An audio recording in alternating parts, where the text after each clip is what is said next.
The following podcast contains opinion and commentary protected under the First Amendment and fair use, as well as public records and freedom of information laws. The content may include adult themes, adult concepts, and adult language not suitable for all audiences. For the safety of all, no viewer should ever engage with, interact with, seek out, or contact in any way persons being discussed, including those under criminal prosecution, and especially those that state, "It's not like I've gone and killed somebody!" Viewer discretion is advised.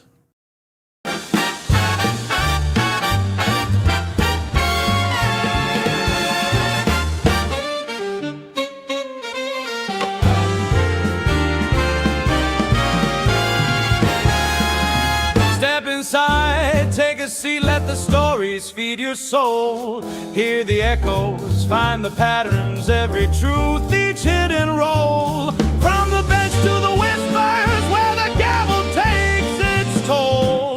There's a rhythm in the verdict, echoes from the cubby hole. Echoes, echoes from the cubby hole, where justice swings and stories unfold.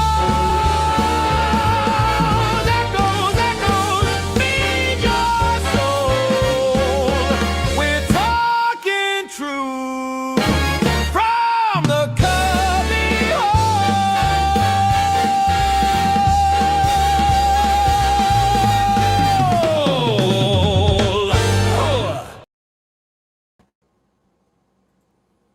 Welcome, everyone, back to my channel. Welcome to your favorite cubbyhole on the internet. Yes, yes, indeed. It is hump day. It is Wednesday Eve. Well, it's almost Thursday Eve. Oh, good Lord. Well, halfway is halfway. I don't care which. And even though I didn't play Snarky Bitches, there is a Snarky Bitch here too. He can't help himself. I can't. He can't, and he's still getting over like nose germs or God knows what. God, I'm so over it. Jesus. You sound Like like I you've want got to one hear of out of my those, left ear like normal for once. I'm tired of hacking up God knows how many brain cells. Oh, that's gross. You sound like you've got one of those like swimmer, nut things. That's what you sound like. It's just Yeah. your poor schnoz. Mm-hmm. This poor, it's just... No fever, none of that kind of crud? Nope. Nope, so you've got a sinus infection, I would gather. Not that Yeah, I'm diagnosing you, but I will. Yeah, I guess you're partially allowed. Do you need to go see someone to get your schnoz inspected, and maybe Probably. I was damn tempted because to this go is and like a full write week my... now. Yeah. It's a week and a half. I would say it's time. It's time. Have them get out the otoscope and the light and look up your beak and go, yeah. Look in your ears. Go, yeah. Okay, here's some. I don't know what they prescribe for that anymore. Last time I had them, they said, it'll go away eventually. It took me like 2 months. Yeah. I don't know. It was awful. I know that they make some drugs and steroids and things for that sort of thing, but yeah. No, TX, we are not going to start talking about the color of snot. No. We will leave the disclosure of colored of bodily fluids to ourselves. No. There are some limits here, and that's one of them. It's sort of a yellow-green color. You found some limits, Echoes? Normally I did not get this memo.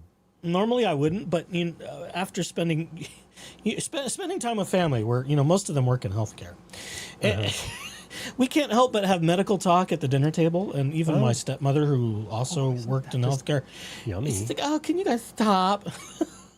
But it's terrible. It's terrible, and Tiff is going at it right now. She'll probably be done in the next half hour or so. So maybe some people will wander over from Big Tiff Dog's channel where they're talking about bankruptcy stuff. And because there was such the document dump today, we've got a lot to do tonight. We've got a lot to do. We'll do a high-level bankruptcy. If you really want the tete-a-tete, the line-by-line, blow-by-blow, I would say later. Stay here because we need the watch hours. Hit the like and subscribe. Replay crew, you know what to do. Scroll over a couple of clicks and hit that hype button. Do all the things. We love you and you love us and you want us to share the love with even more people. Why am I waving my AirPods around? Go away. I don't know. Why were you what? I don't know. It's one of those days where I need something to gesticulate with. It's a thing. Is this what we're doing tonight? Oh, are those yours? They're in a black case now? Yeah, I got the black case. The black case, the black case. Oh, you got a fancy one, you snob. Are they better than the Pro 2s? These are the Pro 3s, and yes. Okay, well, when I'm feeling flush, which is not right now, I'll get some Pro 3s. Oh, no, my goodness. It's just a protective case on it. It matches the case that I have on my phone. So I like the case on my phone. It's not the Apple standard issue one, if you believe that, but... Well, I'm just cheap. True.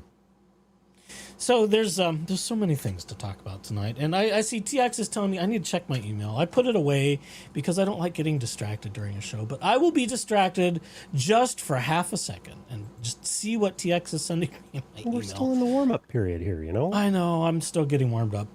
Although the cubbyhole cooler is doing its thing because it's kind of stuffy today. It was kind of hot. Outside. Not as hot as yesterday, where when I got in my car, it was like 104 sitting in the sun, unfortunately. Yuck. It's a screenshot. Oh, dear. Oh, let's see, Patrick. Let's see, what was Patrick talking about?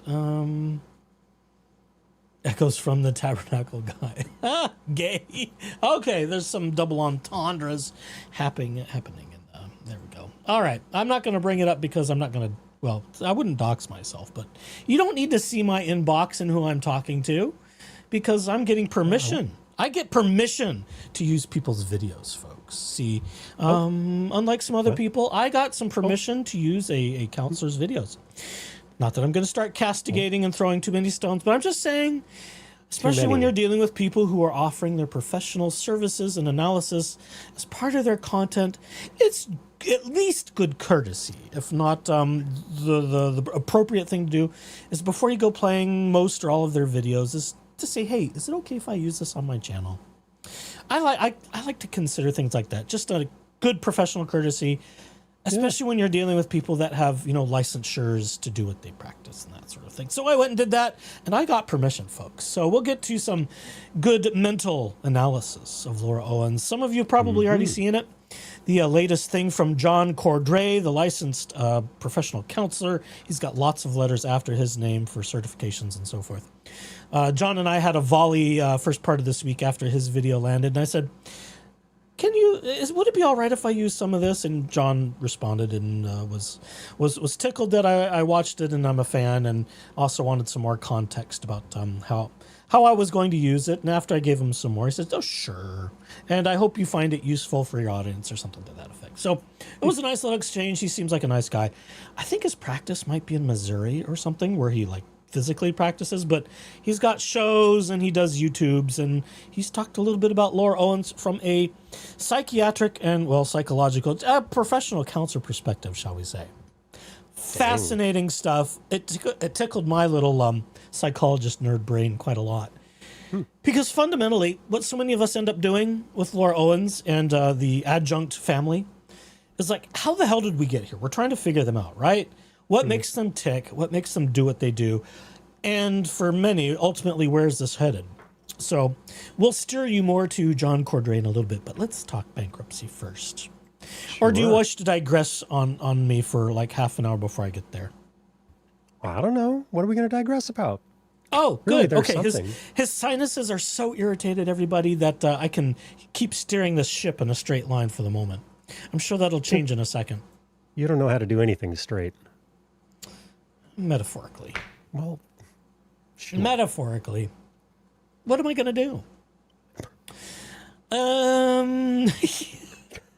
What are you? See, I don't know. I don't have a good answer. Jeep Daddy is not socially lubricated right now because it hurts his schnoz. Well, I was a little socially lubricated yesterday, but then I have a birthday party to go to tomorrow, and I want to stand the best chance. Kind of shit night's sleep, 2 in a row. Uh-oh.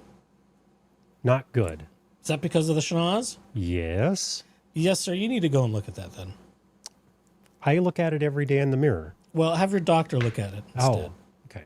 Well, anyway, yeah. So I'm off. Maybe the they'll sauce. flush I'm it just out. doing, maybe well. That'd be. I tried that with a little neti pot thing, and yeah, that can make things worse if it's already infected.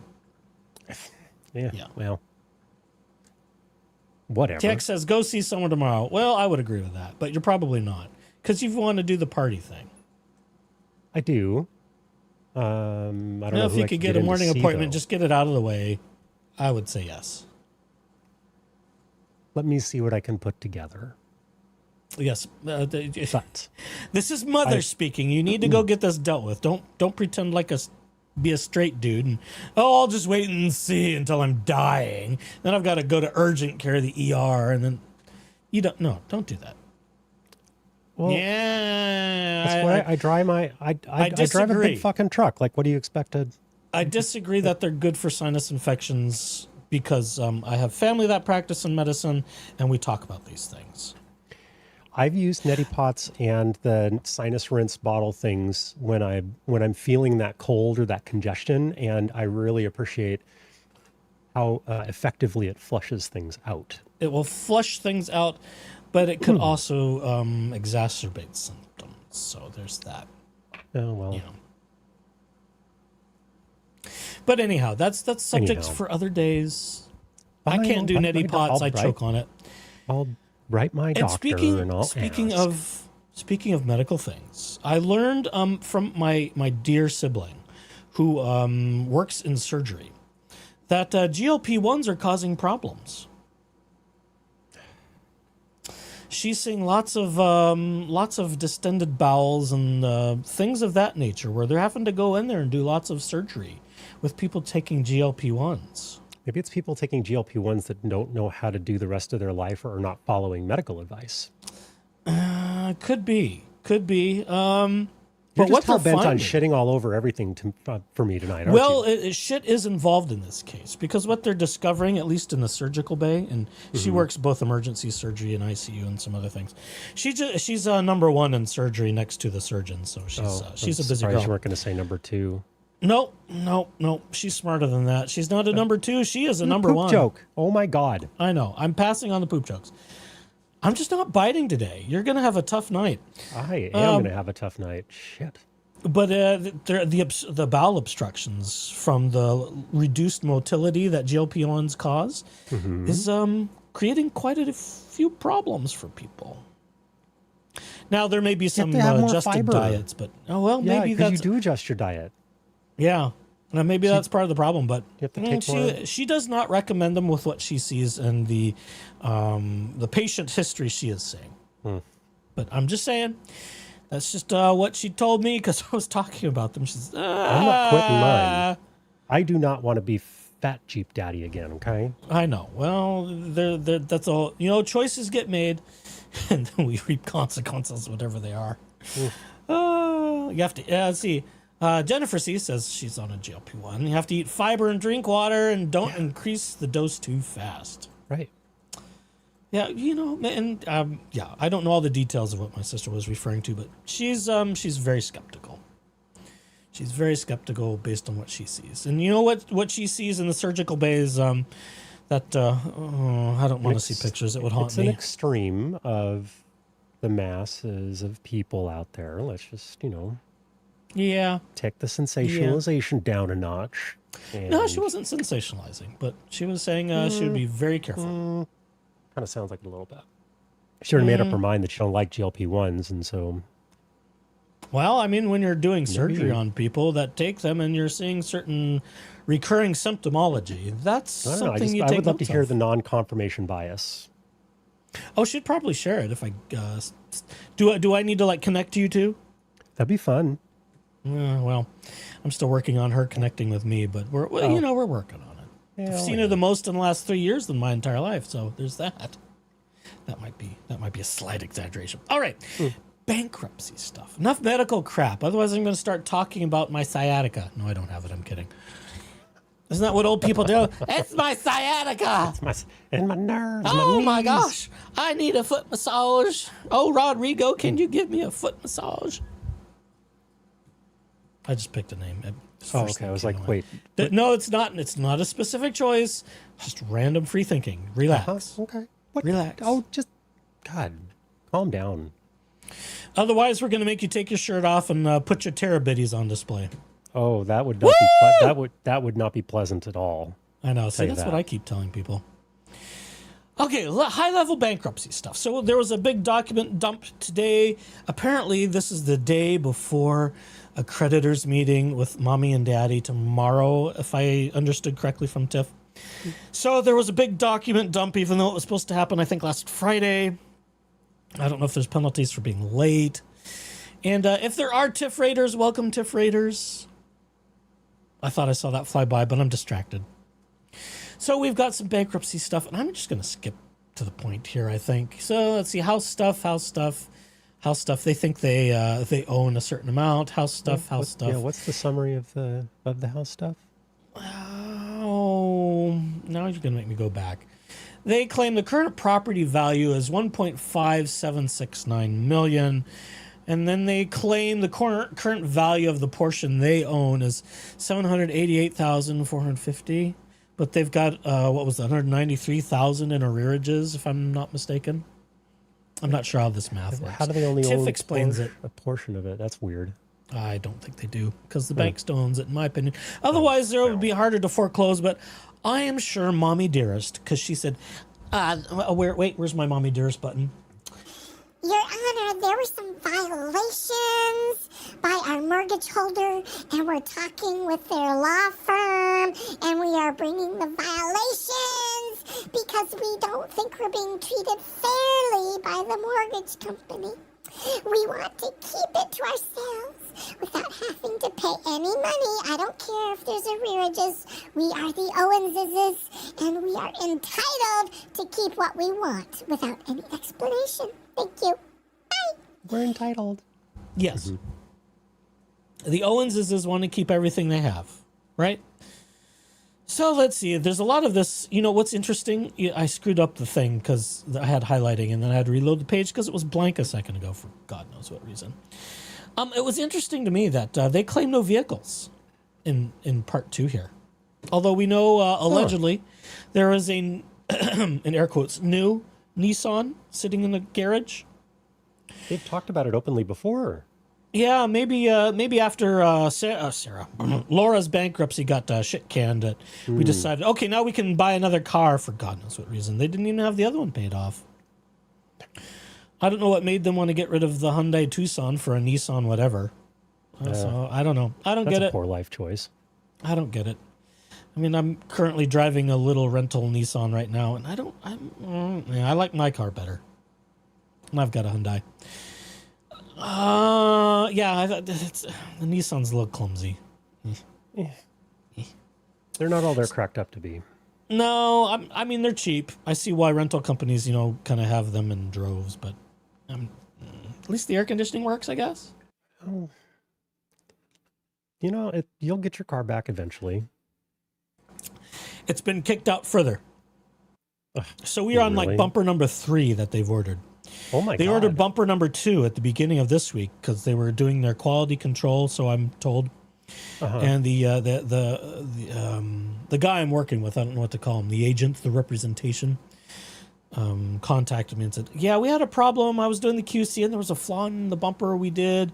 So I've got another one on order. A couple days have since passed, and then I get another thing today. Yeah, the second bumper came in and it's got a problem, so I've got another one coming, and it's being kicked essentially to the end of the month, at least next week. I will be, as of this week, I've had a rental for a month. It's wild. Has it been a month? Oh my God. It has. I was telling the boss I need to go on another road trip and run up some more miles. I don't know what. I don't like parking it. The thing's a little bit of a boat. It's bigger than my car by quite a bit.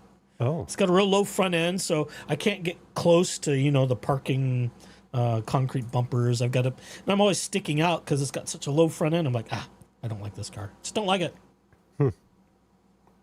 TX says just be careful having it more than 30 days. Well, I would prefer not, but the insurance is paying for it, so I'm not going to get too excited about it.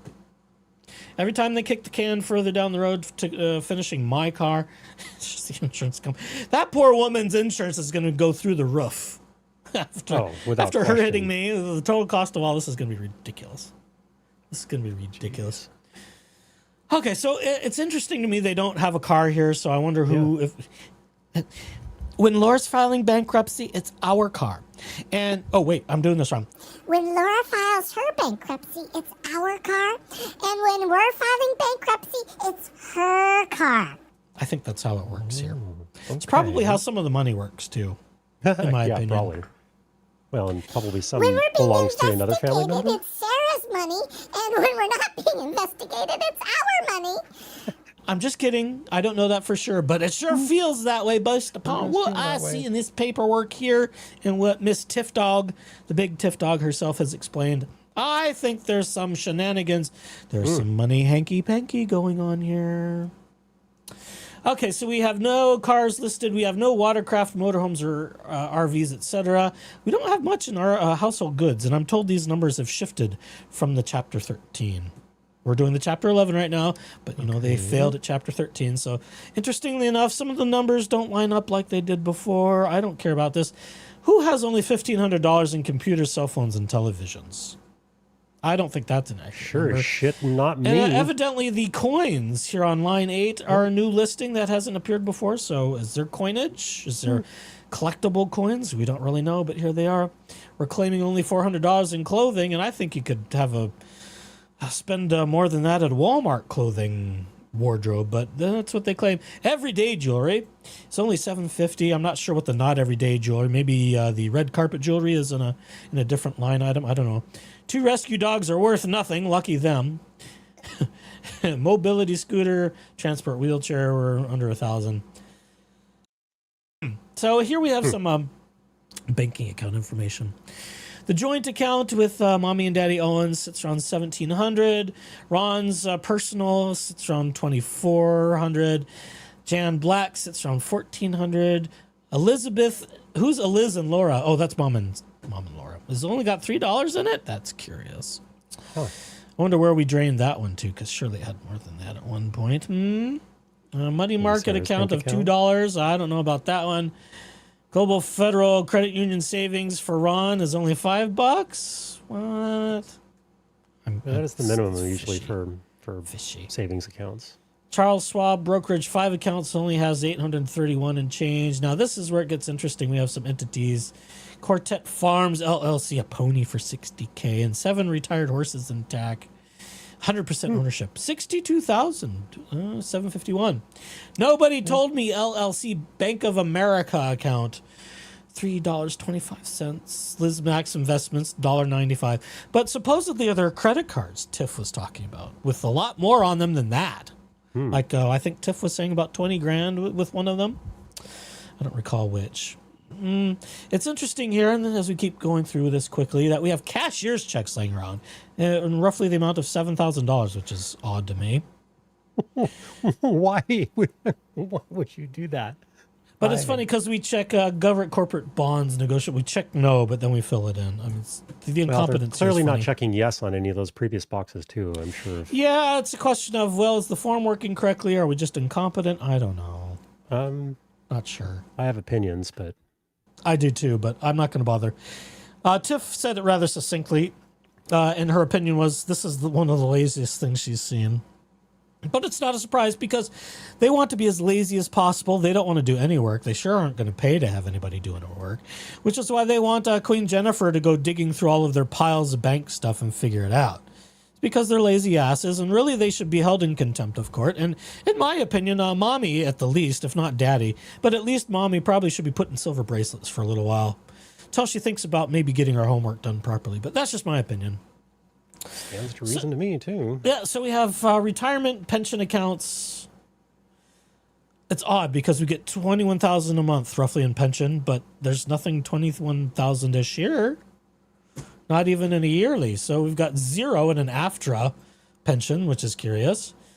Charles Schwab contributory, 172. Another one for Ron, that's only 102. Are we making up numbers? I don't know. So none of this really makes sense. Rounding. And again, some Tiff very spends generous lots- rounding.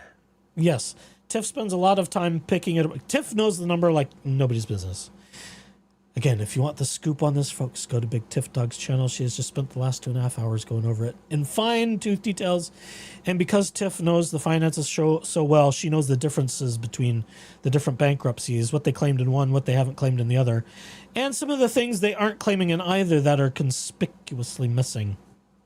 Is there a difference of, like, according to Big Tiff Dog, is there a difference of what you're required to report in these different types Not of when filings? it comes to certain assets and unsecured debt and secured debt. They should align. Yeah. Yeah. No. The difference in chapters becomes a thing of how you structure repayment, as I understand. Right. Yeah. But it's not like, oh, with a chapter 13, I can do, 5 business entities, but I don't have to talk about my house. But then like with an 11, there's none of that. It's like the assets are the assets, the businesses are the businesses, blah, blah, blah. That is my understanding. But again, I could be wrong. Well, that would be an Bruce interesting exercise Bruce to has put them all pulled out together. some hair already. I'm not going to ask Bruce to pull out more hair talking about it. I saw Bruce's in chat. So let's see. Insurance policies, etc. None of them are worth anything. Look at all those zeros, folks. Genworth Life, MetLife, Assurant Hazard, LPI, Lender Placed, Lost Pay, whatever that is. It's all worthless. Now, this one was funny. This one cracked me up. Mommy's Estate, the antique furniture and paintings. Jan Black has been fighting her brother for years, claiming it was never distributed to her like it should have been. And she sued her brother, earlier last year to get what was rightfully hers. And even in this thing, she's still fighting it out. She's claiming that she still has a little over 10 grand in mom's estate stuff that she believes she's entitled to.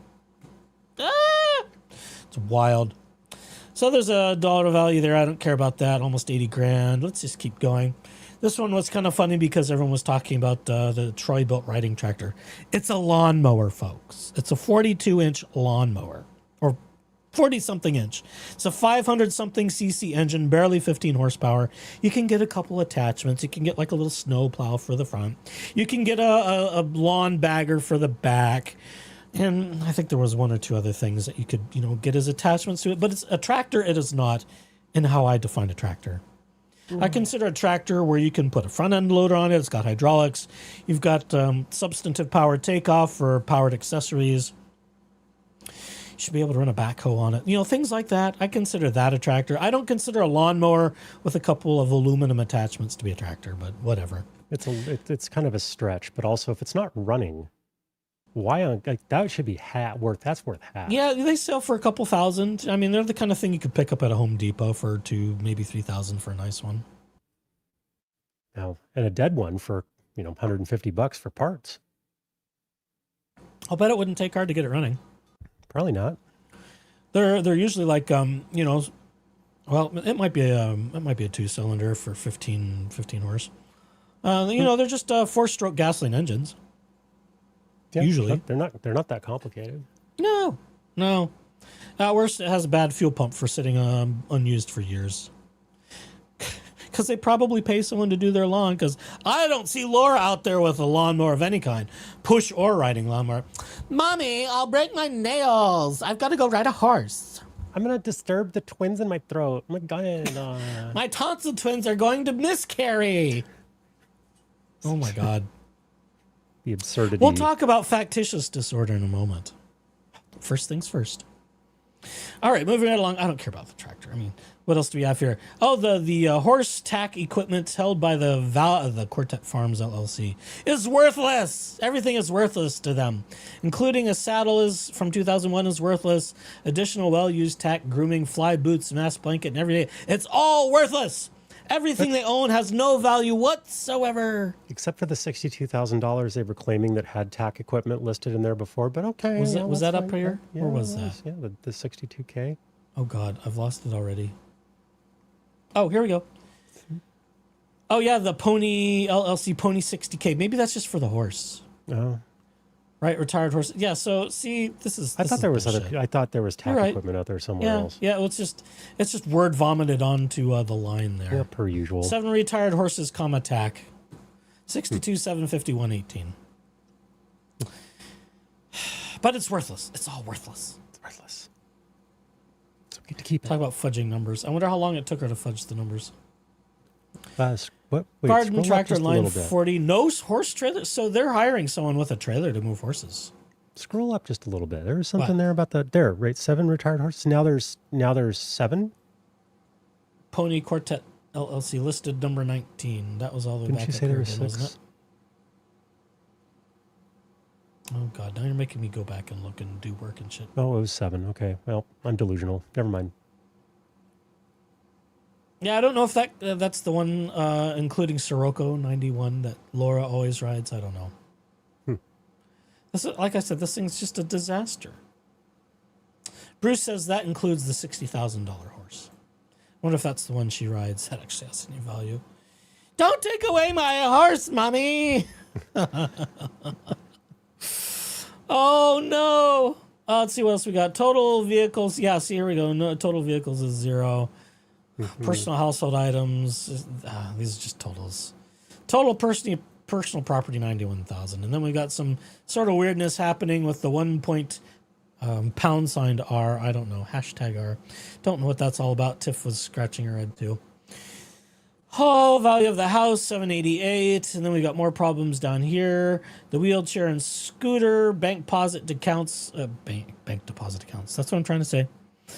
5,500. 2 dogs, 0. I mean, just, what are we doing Or here? animals. And then we have, let's see, a person or company with whom you have the contract or lease. The leasee for a horse. The lease pony Frosted Flakes. The leasee leases the pony from debtors, wholly owned Quartet Farms LLC. 12-month term through 2/19/2027.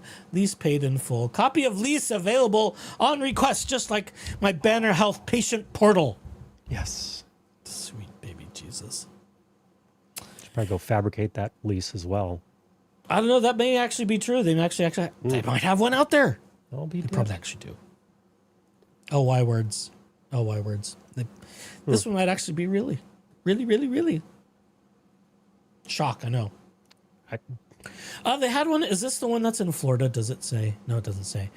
There was one she said in one of the other hearings where we've got at least one in Florida. I don't know if this is that horse or not because I'm not keeping track of the horses. And if she's if she's paying somebody to have all these horses and stuff hauled all over the place, that is not cheap because you have to have a big enough truck and a big enough trailer. And I mean, diesel ain't cheap, but neither is like to fuel a truck with that much gas. Like, and Buffy says, don't forget her GPS locations are also available on request too, along with the security cam footage from the doctor's office. oh, yes. Yeah, sure. Uh-huh. Okay, now for the other good stuff. Now we start listing Sarah Owens Navarro and Christian George Alfonso Navarro. First time we've really had reason to talk about them. But they are listed on the mortgage debt stuff. So here they are. They're being drug in. And there could be things that might be getting clawed back. We'll have to see. So we'll talk more about them in just a minute because they're on some of the other paperwork. So they talk about their employment. We don't care. They don't give much details about their monthly income. Look at how blank these pages are. Let's see, Social Security. There's some numbers there. Other Libsyn podcast. Nobody told me. Other monthly income, $50. $50. It's not very good. It's a pretty shitty podcast. Let's see, all other income. All these lines together, which equals about what we say, $21,170. Isn't that great? Somebody who makes that kind of money and they can't afford. They're don't know. stupid. They are dumb. Oh my God! Like They're stupid. I 'Cause get what that was it? financial literacy in this country is fucked. I but think I Jesus saw Christ, somewhere like, that someone said the San Francisco mortgage was $7,000 a month, and then they moved and they went to a $14,000 mortgage, which was like the stupidest thing they'd ever done because they're stupid. wow. Now this is great. Let's see. Is this a joint case? No. Do you have dependents? Yes. Daughter, 36. Does dependent live with you? Yes. In a mesita. Mhm. So we're claiming Laura as a dependent, Wow. which is funny. That is kind of funny. It's funny. We don't talk about how much we're giving to the dependent, but it's funny. Let's see. Rental or home ownership expenses, including first mortgage payments and any renter for the ground or lot. They're claiming 12.286, which is interesting. Home maintenance, 300. What else? Mortgage payments. We've got a whole slew of things. Electrical. These are interestingly rounded off numbers for water, sewer, garbage, utilities, telephone, internet, satellite, food and housekeeping supplies, $1,800. Wow. That's pretty. Laundry, pretty clothing, rich. dry cleaning, $250. Personal care products and services, $400. Medical, dental, $250. Insurance, life insurance, almost $1,000. Health insurance, $225. Vehicle insurance, $382.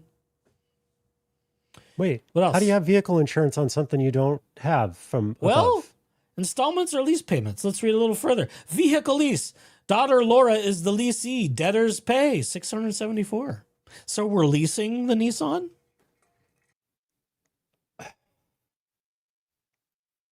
But you still have to list it. I don't know. Maybe that's why it wasn't up there, is because they're leasing it. Or that's what we're saying we're doing. I don't know. I need to see that paper. I mean, I guess technically they don't own it, but I mean, they have to fulfill their the lease period agreement. Yeah. Is And that it a is an cheap lease? asset. I know nothing about leasing cars. What's that? Is that a cheap lease for a car? Yeah, $674? average-ish. But there's so many things that factor into it. I mean, that's higher than my car payment was. Jesus. It was higher than when I leased both of Real my cars that I Karsten leased. says $674 is a lot for a lease. You can get a new Toyota Tacoma lease for $399 a month. My car payment was less than $399 a month. Well, and yes, you can get them that cheap, but that's well before any of the add-ons that a lot of people fall. Like that's just the advertised price for a lease usually. And then you have to add on title, tax, delivery fee at a minimum. or Becca paperwork says fee. it well, I think. It's an expense, not an asset. Yeah, because that was vehicles as assets. That makes sense. That makes sense to me. Okay. But yeah, I'll move along. a lease can get real expensive real quick. That's just what you see on the ad to get you in the door. And then they fleece you with all the extra add-ons and that drives your cost up. So they claim that their net monthly expenses against their net income, they're in the whole $46 a month. According to their I math. don't believe it for a second. I don't buy that for a second because that doesn't have all the credit cards. It doesn't have all the. There's a lot missing, in my opinion. Yep. And that's the end of that document. Well, How about this document? I think I went sort of out of order. That's okay. Some of this is some similar stuff, but we get some details about some things like GoFundMe's in this, which is very interesting. So here we are. Let's go from the bottom of this section because it's sort of in reverse chronological.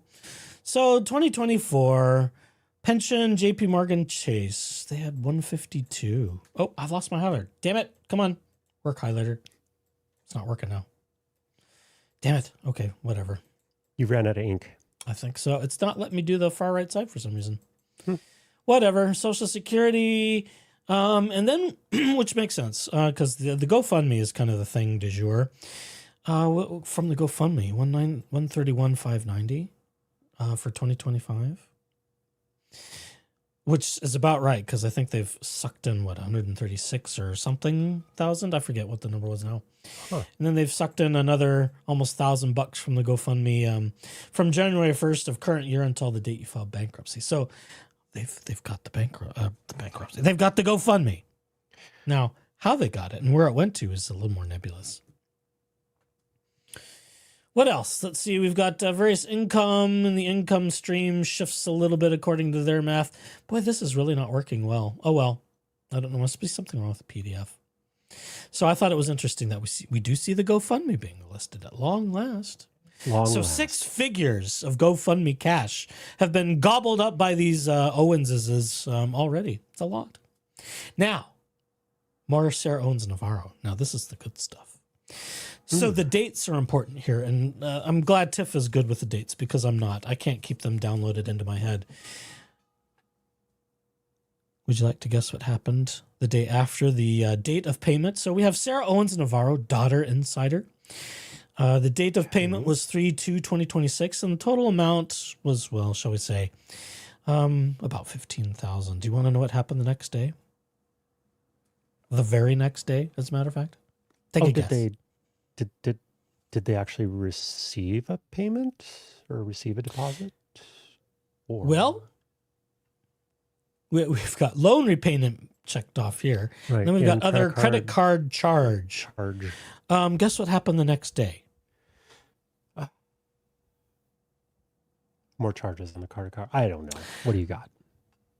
Christian Looters made his appearance for Laura Owens. Could it be a charged retainer for Christian Looters? Could it? I think there's a possibility it could be. That Sister Sarah paid for Laura, and Mommy Dearest repaid with a cashier's check or something, I think we say later, but we still owe her $5,000. It's rather serendipitous that we've got a payment, and then the next day Christian Looters makes an appearance for Laura Owens. According to Big Tiff. But I believe Tiff's numbers far more than I trust my suppositions. So, that's important. The timing is of no coincidence. The timing is suspect. Yes, and it has further down here. So Bruce was trying to work out some of these numbers and the dates with Tiff and Patrick earlier. It hurts my head, but she says the reason for this payment: relationship, daughter, repayment of credit card charges. We don't say what for. The insider occurred on the debtor's behalf. We don't say what for. And reimbursement of the mortgage HELOC payments she made as co-signer includes $15,000 cashier's check, 3/2/26, and $5,000 wire. So we wired her some money, 5/1/26. We're moving a lot of money around between family members. Very suspicious. Oh, let's see. And this kind of reiterates that. And then something here, 5/1/0. Okay, yeah, it's the same as there, 5/1/26. So Sister Sarah's being named in the bankruptcy stuff. And guess what this opens the door for, folks? A little Snoopy. I hope Queen Jennifer will take advantage of the opportunity. Let's see. Feel home. Gosh, it sounds dirty to my head.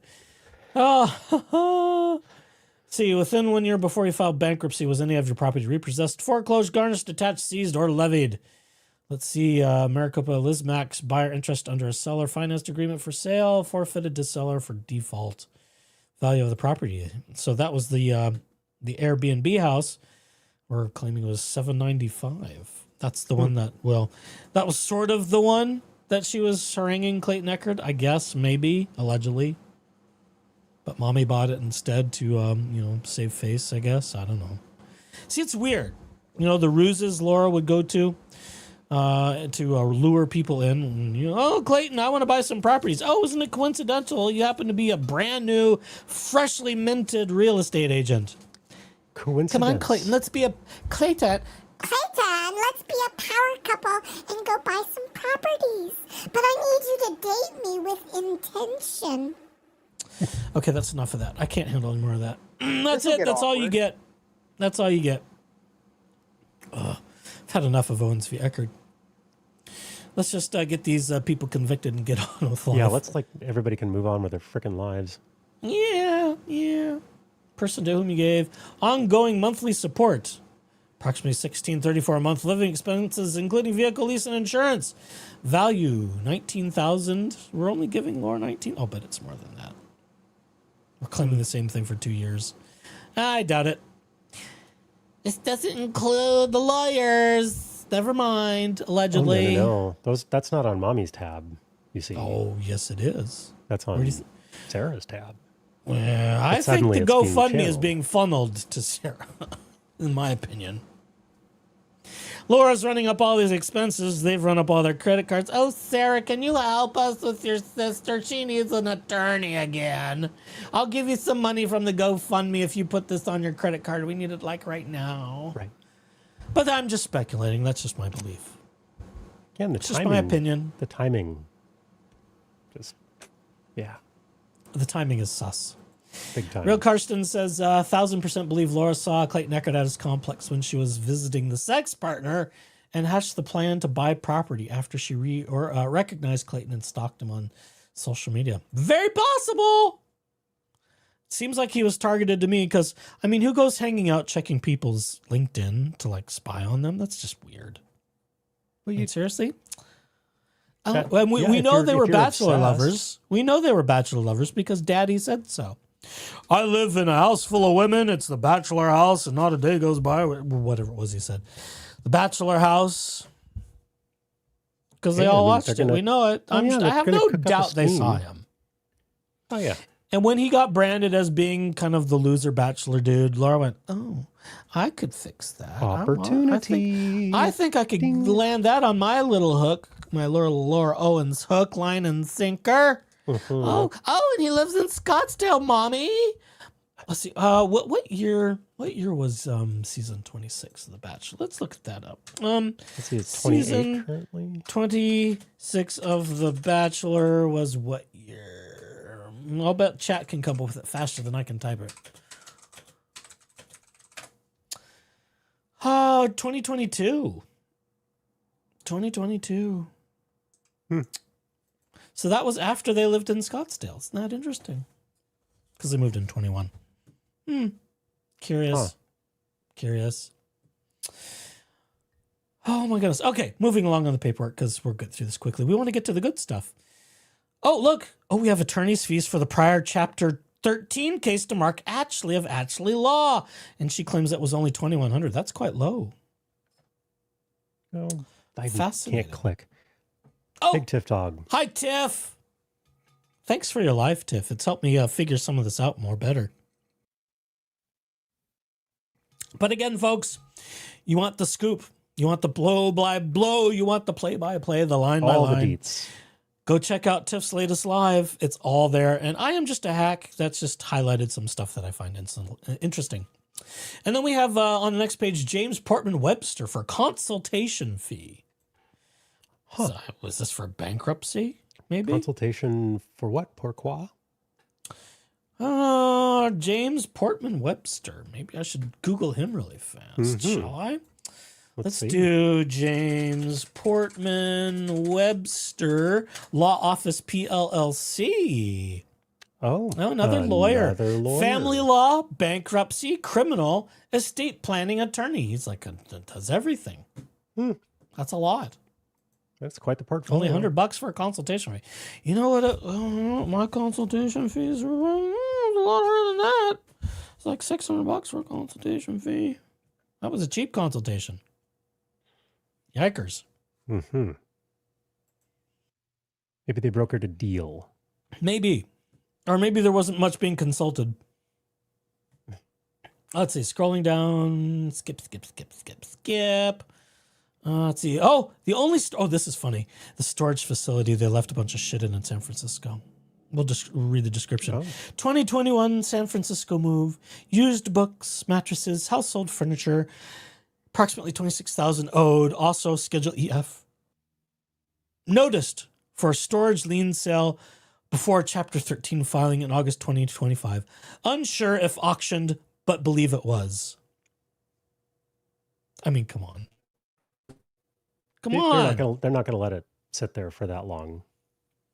They'll get no, I doubt storage it. Maybe wars 3 months. Maybe. And then out it goes. So they obviously didn't care about whatever was in storage. And I have no doubt they didn't pay it. Bruce says maybe the Clayton story popped during the Bachelorette after Zach's season. It could be. Bruce, you would know more about that than I do because I don't follow the Bachelorette stuff. It's not my gig. I know you'd think it would be so I could drool over people, but no, it's really not. They're not my type. They play for the wrong team. It's the wrong show. They could still be pretty to look at, though. Don't drool over what you can't have. That's my general motto. I can window shop all I want to. Thank you very much.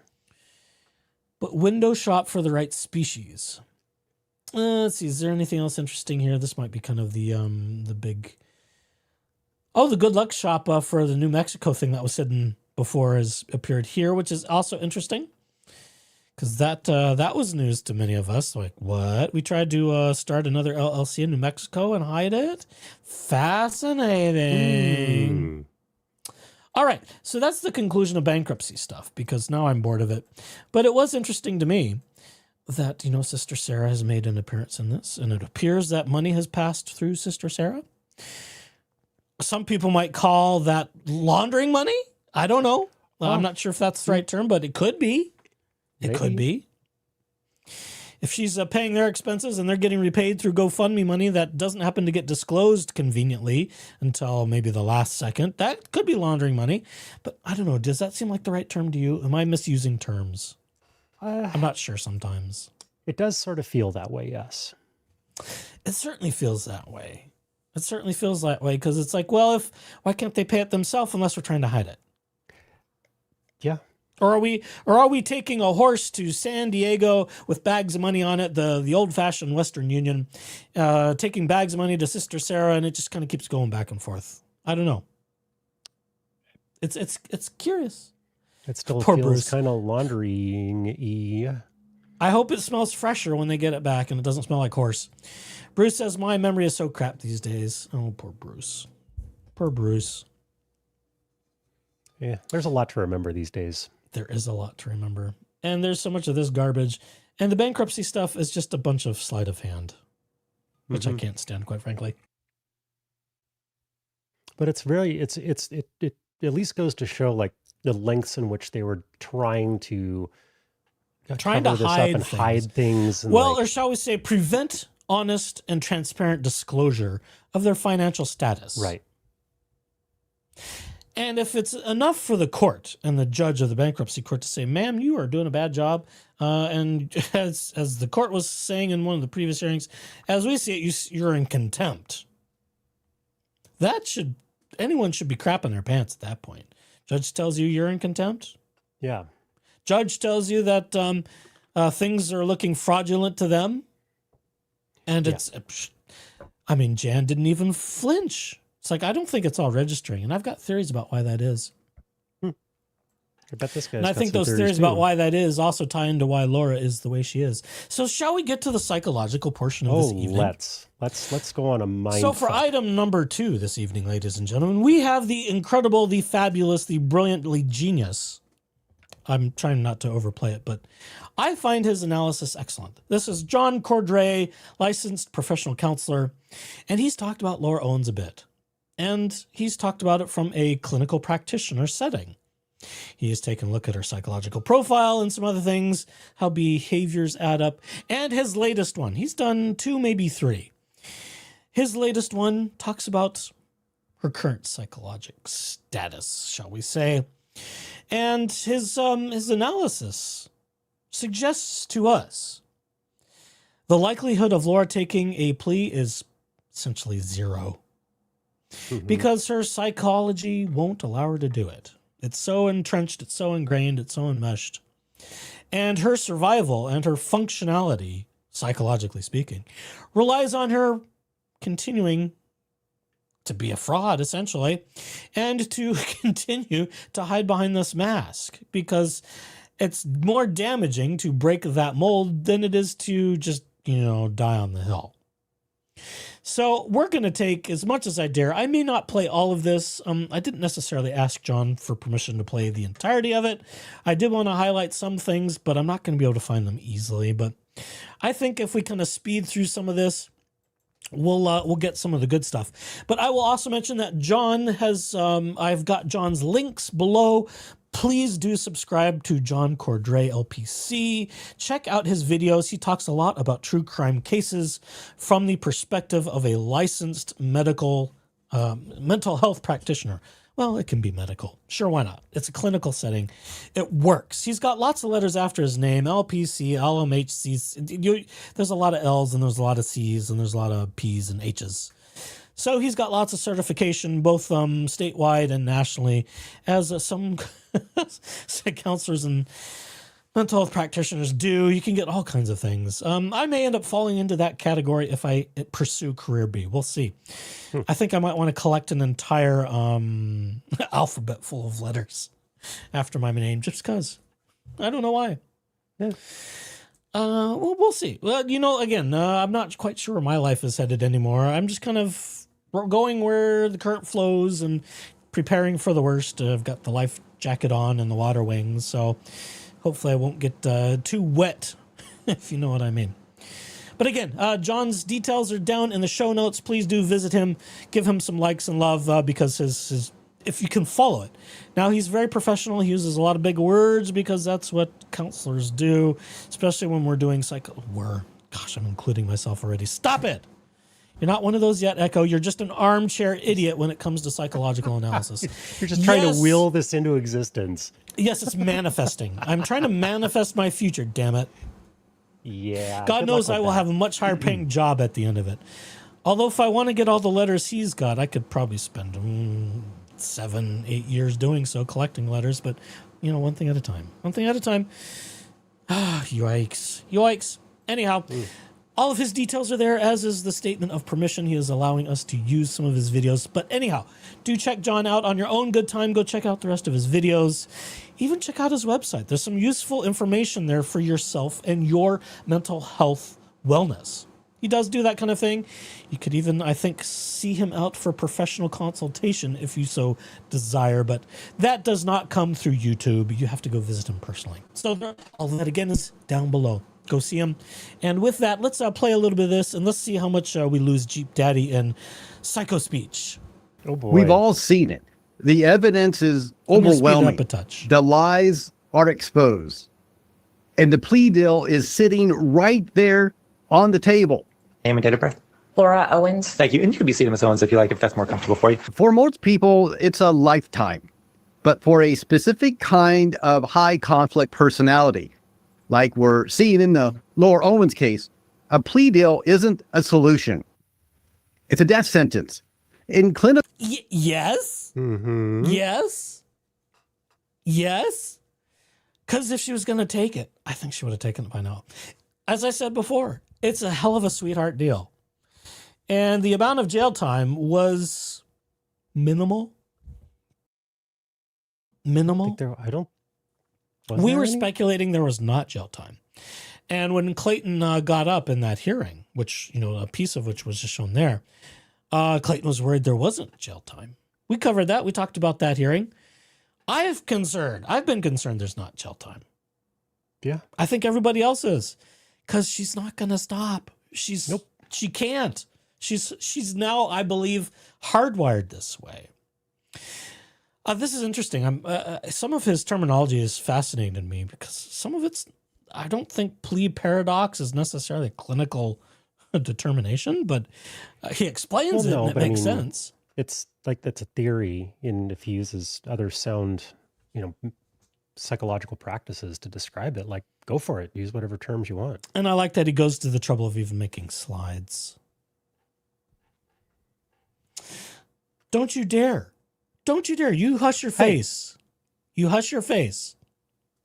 She doesn't own this. She cannot strike this. She can go piss off.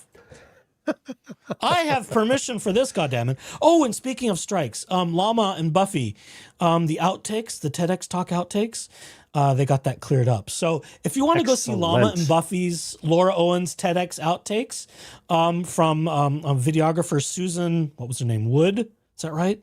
God, see, now I'm forgetting things. Susan something. It seems like it was Susan Wood to me. Or Susan Woods. One or the other. Part of that showed up on the Maraschino Marathon. They are now available again, but there was that second live with Llama and Buffy where they went, Susan, thank you, TX. Or should I say Remy? Everyone calls you Remy. I don't know if I should, but whatever. Susan Woods. So yeah, Llama and Buffy got struck when they did that live. Sidekick more to the rescue. of it. Susan Wood. Woods. Woods, whatever. It may be singular wood, it may be plural woods. I guess it depends on how many people there are. She doesn't care. All right, that's fine. I may slip. If you don't care, I'll TX works for me too, because that's what I see on the screen, and trying to cross associate hurts my head sometimes. But anyhow, I like some of the captions he has here. A clinical file on the high conflict personality and the inability. That should be like in giant bold letters. The inability to admit guilt. Classic. Based on the LPC analysis of the Laura Owens case by John Cordray LPC. All this, the plea paradox. Today, we're opening a clinical file on the victim mask to explain the why. And for some people, the truth isn't just inconvenient. It's psychologically impossible. If you ever wondered why someone would die on a hill of a blatant lie, this analysis is for you. I'm John Cordray, a licensed professional counselor, and this is my anatomy of a personality that cannot say, I did it. This is not a diagnosis. I want to be very clear here. Excellent. But it's my speculations based on the behaviors that we've been seeing over the years. Isn't See, if this is what I want to do in my retirement, it's exactly what he's doing. That's what I want to. It's like, these are my opinions. It's not a clinical diagnosis, but we've got all this information so we can make some educated opinions. Yeah. I just need more letters after my name to be able to do so. Got a little bit of the cred, and then yes. I can can have your observation. You have more observations. Yeah. Well, and just having a DSM-5 sitting on my shelf could be entertaining. That could. You just need a That's you need a good giant index book, though. You need an index of it, and that's usually why I look to the robots. They've got digital. I've already looked into it. I'm like, I shouldn't buy one just yet because I could probably get access to it if I actually go back to school and do the things. I could probably get access to one pretty cheap because when you're doing it for school and then you go into it as a profession, usually you get a little more instant access for lower entry point cost than Joe Blow just picking it up on Amazon. And of course, it gets changed and revised every so often. So there's that. By the time you buy one, you might have to buy another. Got to be careful. It might be smarter to have a digital one and not just have pieces of paper. It'll be the DSM-8, says Danny. Yeah, probably by the time I finish anything. Although I'm a little bit of an overachiever in school. I would like to test their theories on how fast I could get it done. The problem going into any sort of psychiatric field or clinical counseling setting isn't the school time. It's the clinical hour requirements for the licensure. Yeah, and you can't 1.5x that.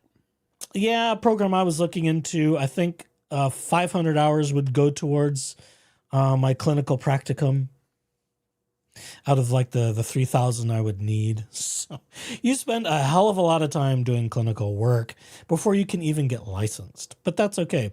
Some people, I think how a lot of it happens in internships is you sort of semi-practice. You've got someone working with you. You're shadowing them.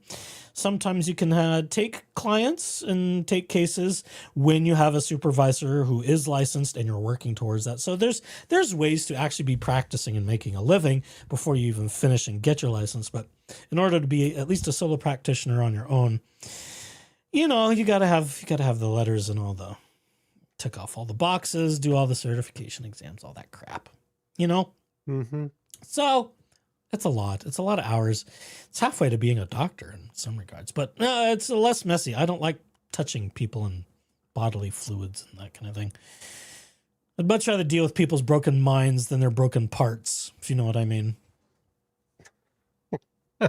See, I'm sure there's a different diagnosis for that in and of itself too. Sure.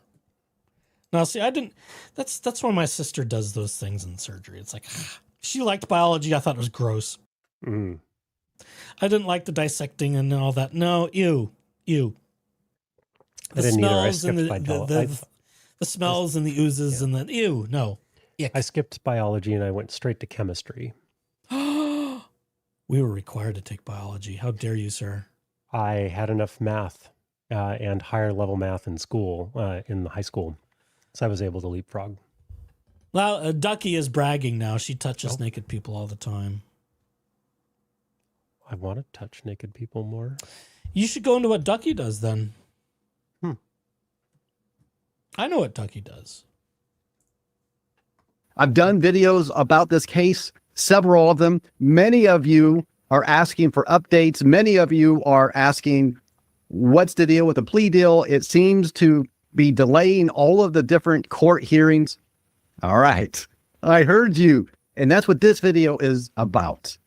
To the casual observer, a mask is something that you put on to hide.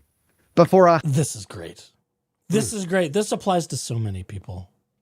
The masks we hide behind to do all kinds of things. Let's see. The architecture of the victim mask. He doesn't necessarily read his slides, but we can a little bit.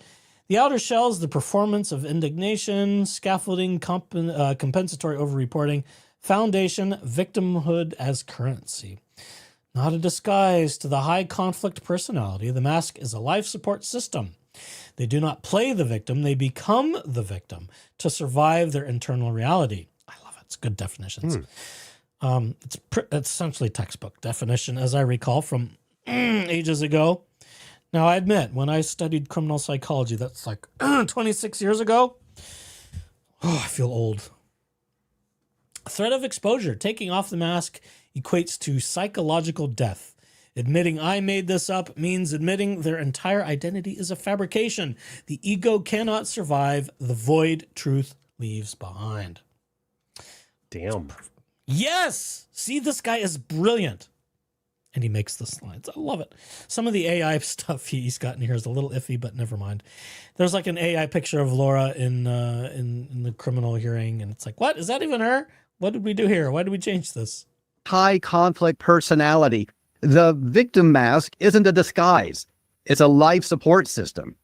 In my years as a therapist, I've seen how this mask becomes a person's primary way of interacting with the world. They don't just play the victim. They become the victim to survive their own internal reality.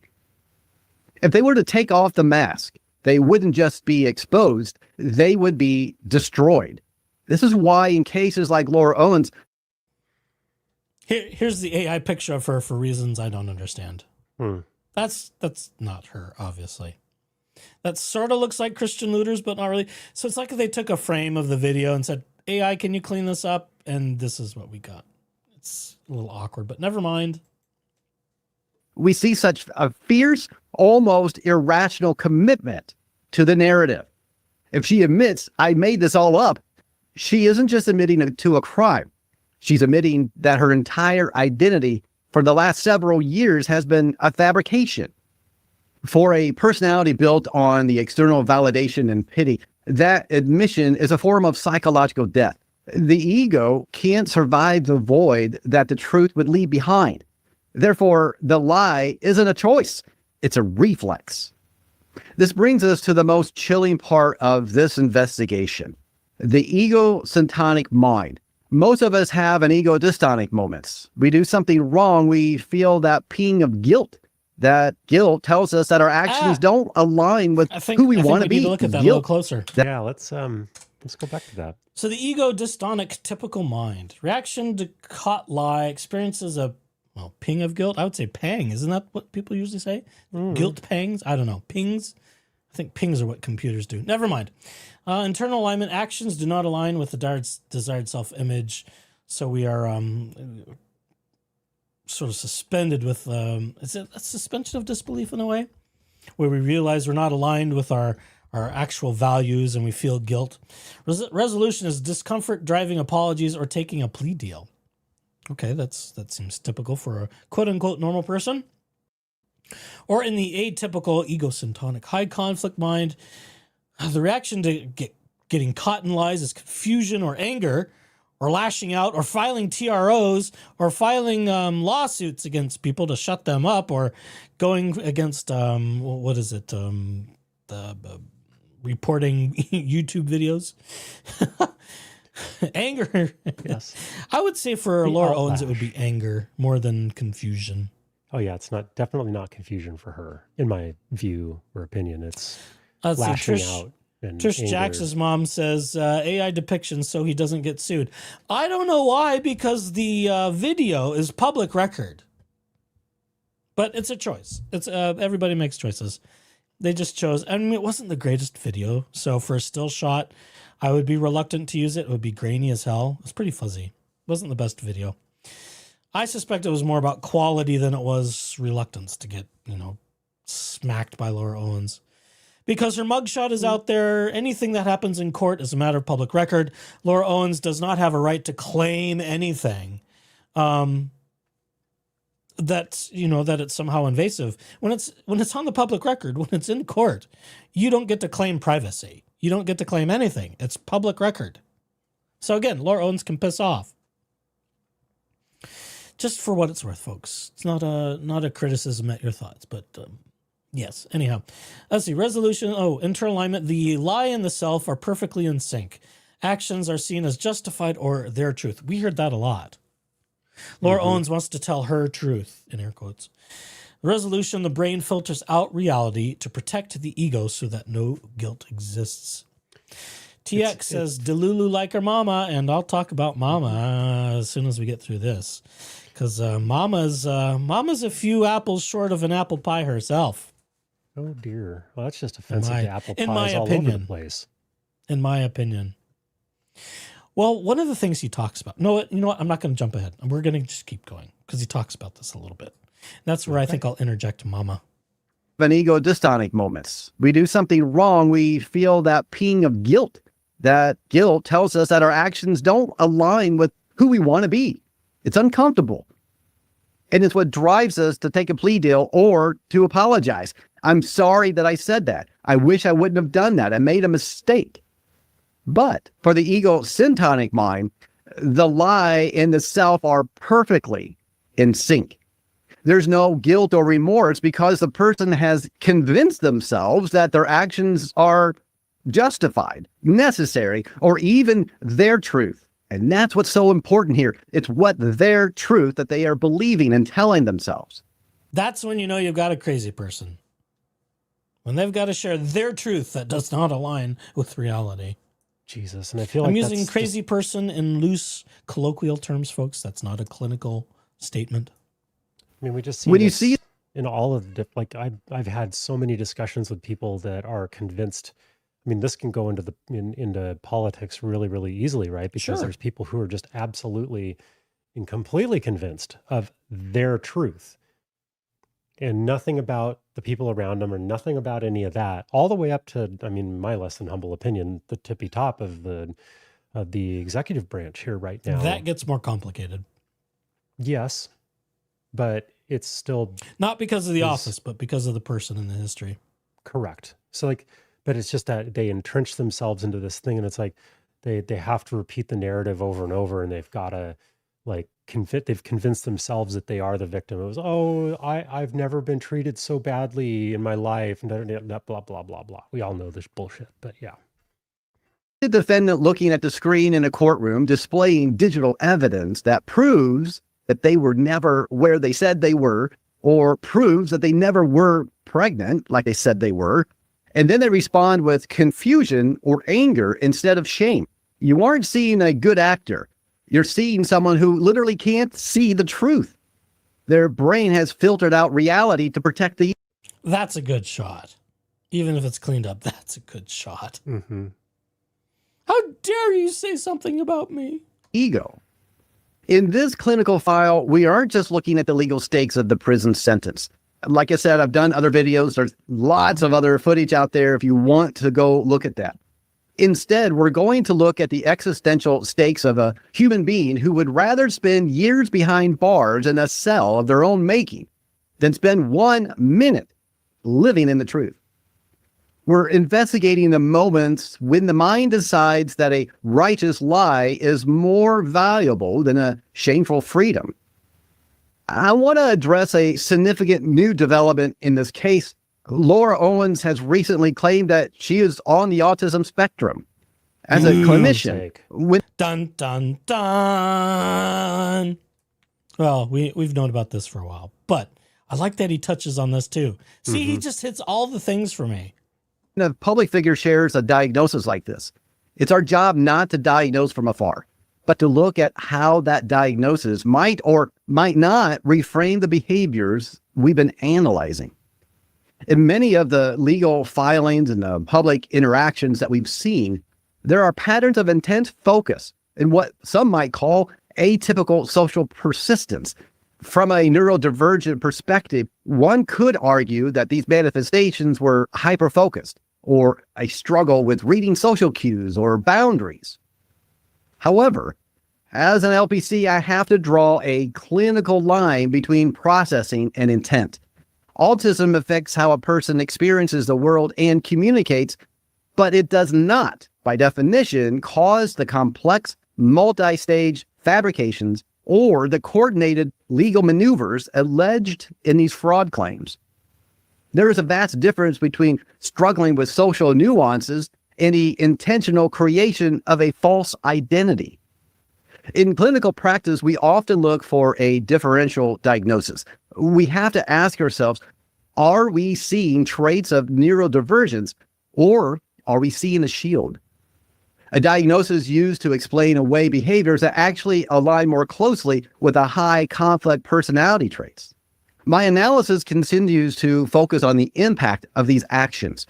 Regardless of the internal processing, the external results, the litigation, the claims of pregnancy, all require a level of executive functioning that goes beyond the typical neurodivergent struggles. We're going to keep an eye on how this claim is used in her defense, but for our analysis, we're going to keep focusing on the clinical markers of accountability and the patterns of behavior that have brought this case to the forefront. You've been probably following this case for many years. It's a very interesting case, and I really am interested in the behaviors here. To understand why... Me too. Same. So, Counselor Cheese, who's our resident defense counselor, says, I don't think this guy has conceived ways that a personality disorder defendant can twist a narrative to remain a victim, even in the face of entering a guilty plea. I would say it's a different spectrum. Counselor Cheese continues, the prisons are filled with people who have settled their cases, yet maintain their innocence. Yeah, I would imagine they get classified a little bit differently than Laura Owens. Because Laura Owens is a special, like I've said, and I even shared this with him in an email. I said, I've referred to Laura Owens as having a special blend of herbs and spices in her head. Yeah. Or maybe I didn't frame it quite that succinctly to him, but I was thinking about it.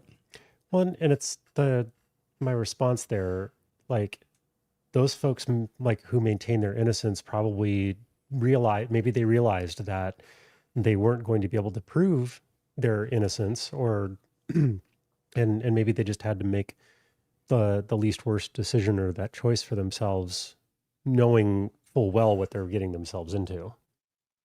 Yeah, well, and for Laura's case, her psychopathology is going to be different than another defendant.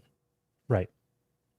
I And mean, we'll never know. We'll never know the full breakdown of like why people. You would have to do a full clinical analysis of all of them to do so, and that would take decades, probably. Probably. You know, just to have sort of a basic case sampling to say that. Now, I know what Counselor Cheese is saying as a defense counselor, and I'm not slamming that, but you know, how many cases that go to trial or even a plea deal get any sort of psychological analysis? I would say few to none, and that's under certain cases. I would imagine anytime an expert such as a psychologist, a psychiatrist, even a licensed counselor to do any sort of diagnostic, I would imagine that only happens if something goes to trial where they're in an expert witness capacity. But again, I don't practice in any of these areas, so I'm just speculating, but that's my assumption, is you don't bring in people like this unless you're trying to build a defense and use some sort of pathological situation as a defense. But well, I think I'm not a defense attorney. I really hope that she will not try to twist this into a reason to say like not guilty by reason of mental defect or something. Nope. It doesn't exist. It doesn't exist. You can't plead insanity per se. Yeah, because like if she's able to fully get off of this because of theories like this around like she literally can't see that what she did was wrong and has no remorse about it, then like, and if she's able to get off for that, then it's like that just empowers her to even the most continue to do insane that. people, when the evidence is weighed against them and they are convicted, insanity does not get them out of the consequences. Right? The system of justice churns on regardless. Counselor Cheese says, for me, handled a lot of mental health cases. That's interesting. Counselor Cheese, what sort of cases were they? Were they homicides? Were they violent cases? Were they petty crime? Were they grand? I'm curious what's the case typology might be for all those mental health cases. It's interesting to me. See, Counselor Cheese also says we have mental health diversion. Okay. So we have lots of mental health evals here. Fascinating. Fascinating. And I would imagine, again, because I don't practice in such things, this might vary somewhat on a state by state basis. What am I trying to say? I don't know what I'm trying to say. I would imagine some of the particulars vary by state. Oh, I'm sure they I would usually imagine. do. I'm not going to speculate here because I don't know. Let's see. Teresa S says they have evidentia hearings, right? This isn't going to come in. Okay, I don't know. I'm losing context in chat. I'm just plucking here and there. Dana says, just a note for my buds. Loved chem and physics. Wanted to learn and apply. Bio boring is mainly memorization. Bio was too much touching of dead things for me. I passed, but I still had to go on to chemistry and physics because it was required. I didn't do so hot in either because I'm not a brainiac, nor did I like the math. I survived, but it brought down my GPA, damn it. Counselor Cheese says handled homicide, attempted murder, sexual assault, pretty much everything. Oh my God. Damn. Okay, so you've done the heavy stuff. Wild. Wild. Oof. God bless defense attorneys. Yep. Our system doesn't work without you. Correct. But golly, I couldn't do it. I would be a prosecutor. I couldn't do defense. I know it pays a little better, generally speaking. But not me. I'm too self-righteous and I can't deal with all that kind of stuff. Yeah. Okay, play. A person would choose a prison cell over a confession. We have to look back at the foundation. A personality that can sustain a plea paradox isn't born overnight. It's meticulously constructed, brick by brick by brick. Bricks and minifigs. Bricks. Brick by brick. Brick by brick. I've been waiting days to say that. Through the Do you need to chortle for a minute? Go ahead. All right. years of psychological reinforcement. In the case of high conflict personalities, we're looking at the slow motion architecture of the victim mask. It begins with a discovery. In a healthy developmental environment, a child learns that they are valued for their achievements, their kindness, or simply their presence.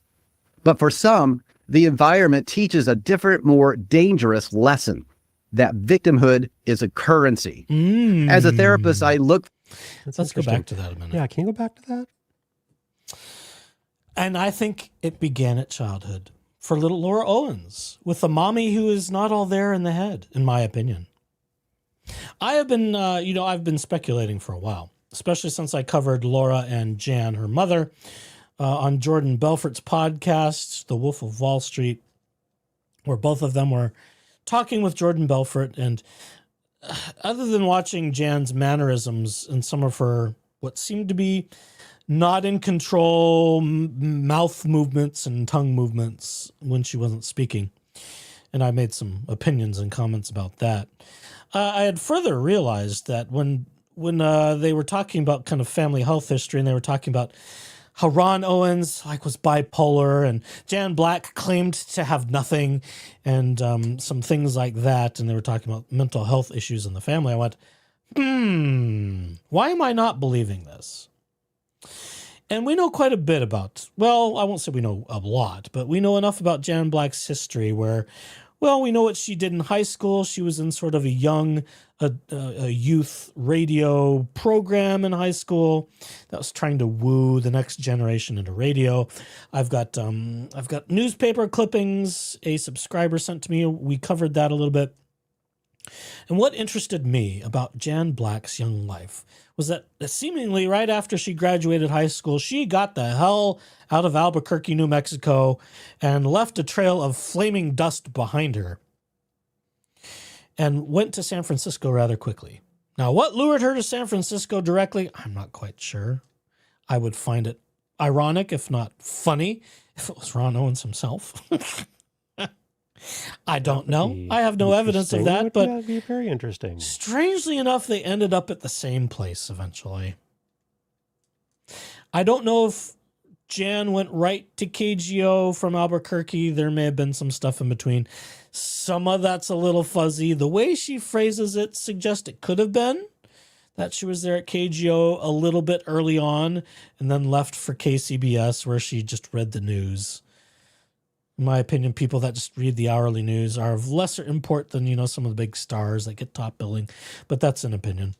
But it was interesting to me that Jan left her radio career behind. Not when she gave birth, but after. And not just a year or two after, several years after. As I recall, Jan Black gave up her radio career in 96. Meaning Sarah was about 8 and Laura was 6 when one goes into kindergarten and the other is in elementary school. And I go, isn't that an odd time to decide to be a mom as the kids go into school? Isn't that odd? Not when you give birth. What? It's usually the other way around. I know. Isn't that interesting? So I started playing around with the idea because it seemed obvious to me that, and I've said quite a few times as we've gone throughout this case history, that the apple doesn't fall far from the tree. The apple being Laura, the tree being Mama, and the fruit therefrom being a little bit rotten, in my opinion. So John Cordray is going to go on to talk about some of this early stuff here, but it's worth highlighting that, if we have a dysfunctional parent, and I'm going to go so far as to say, in my opinion, not just a dysfunctional parent, but in my opinion, a parent that themselves has mental health dysfunction. Or should we say personality disorders, perhaps even somewhere on the schizophrenic lines. It's very easy for me, with a little bit of educational history in criminal psychology, to see the embryonic stages of how a Laura Owens could develop. You have a parent that's somewhat dysfunctional in responding to needs and caring for a child.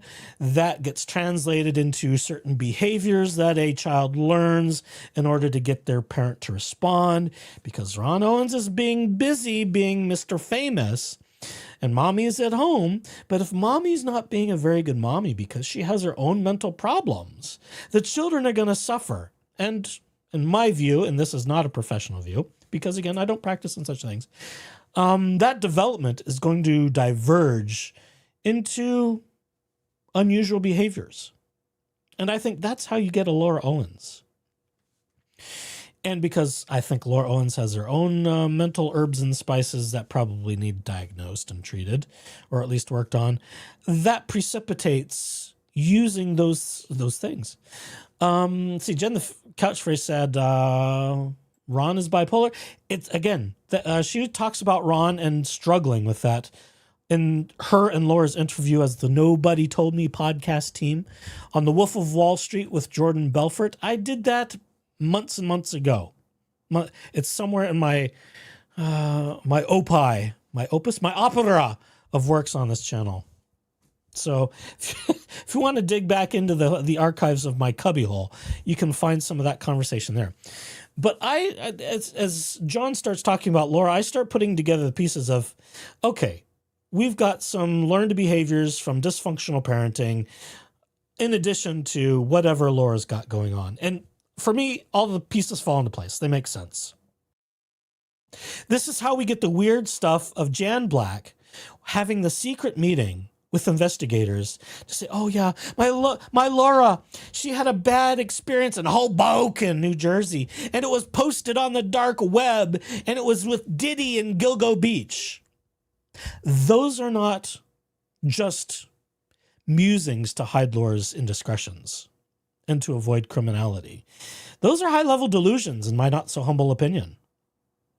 To manufacture those kinds of scenarios that, as far as we know, there's no evidence of any of that ever having happened.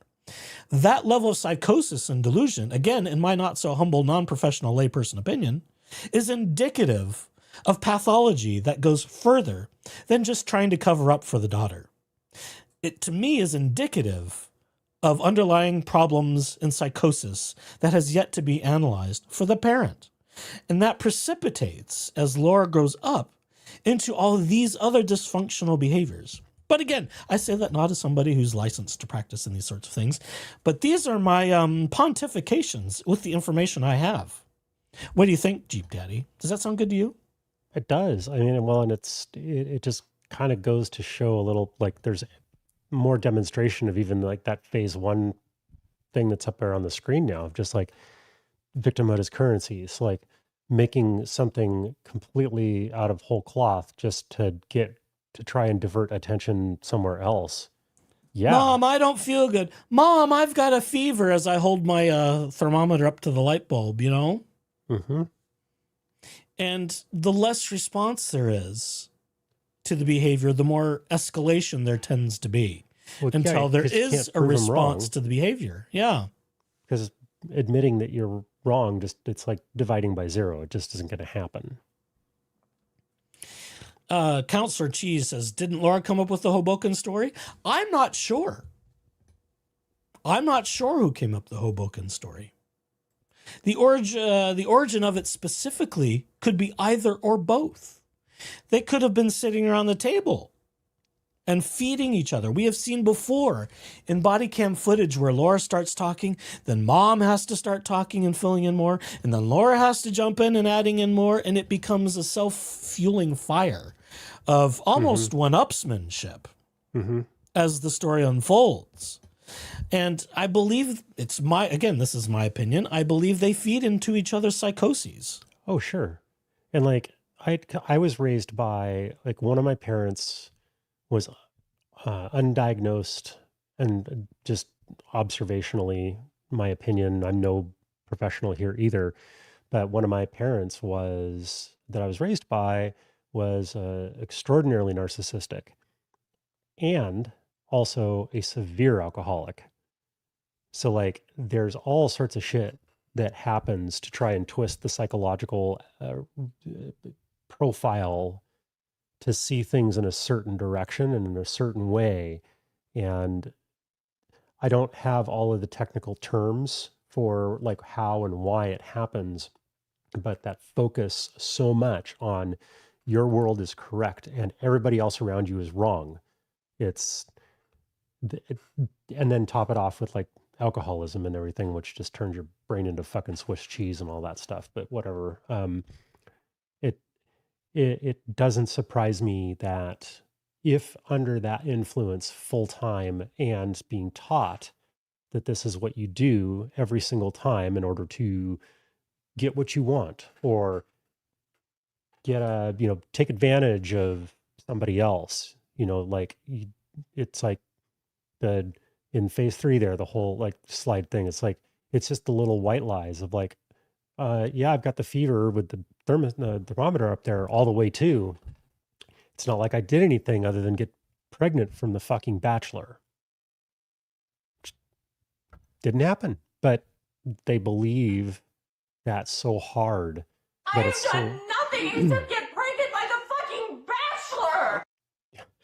like, that's just it makes complete sense to me as a layperson, and also somebody who's had a little hands-on experience with being raised by one fucked up parent, that this could absolutely, this all very much is like, where's that Mythbusters screen that's plausible, Oh, yeah. We need some of that kind of stuff for overlays. Bruce says, remembering the investigator report when Laura and Jan were together, Laura was trying to get Jan to stop talking about the Hoboken story, so she went off and got her own interview, which is what Mommy did. It is interesting. It is interesting that we need to, and don't tell my daughter that I'm doing this. Right. Curious. They're so committed to the bit. It's incredible. Counselor Cheese says, but if they are making up a story that isn't a delusion, that is a lie. Yes. However, it depends on how it was birthed, I think. And who.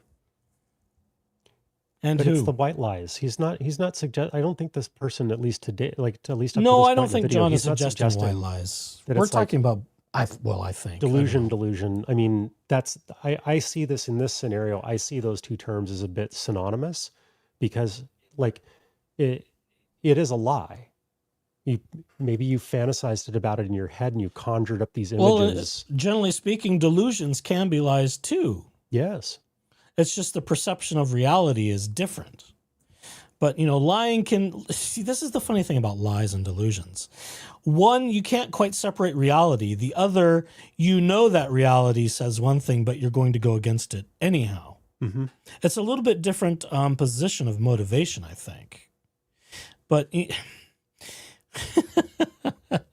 Yeah, I think I'm going to stick with that because we start getting the nuances of delusions versus lying, and then we start getting into nuance of reality. Right. I don't know if I want to go that deep tonight. Yeah, we can get a little red pill, blue pill, pretty easily. Well, and that's going to get pretty far into the weeds because at some point you could admit, I was lying, but for self-preservation needs, a lot of people won't. But again, those who have underlying conditions, pathologically, may see it differently. See, it gets, when we're talking about, particularly it becomes damaging to other people around them, right? It's not just like, oh well, I think we could talk about harm continuums as it relates to various behaviors and different psychological typologies and cluster B and all those other things. Sure, but that's going to make this a 404 psychology lesson real fast. And that's above my pay grade right now. Well, both of our pay grades really, but what's not is I could probably get there, but I don't think I want to stumble over it tonight at least. Yeah. But perception of reality is everything. And again, like John was saying, this is not a diagnosis. These are his opinions based upon the information he's got on hand, which is about what all the rest of us have seen. Going further to analyze things of, okay, what is people's perception of reality versus delusional states? Those have to be done in a clinical setting. There has to be testing. So again, this is, take it for what it's worth. Take it for the grain of salt if you wish. I find it fascinating because I like pulling people's brains apart and examining them. Just ask Jeep Daddy. Oh my God. He hates it when I start psychoanalyzing him.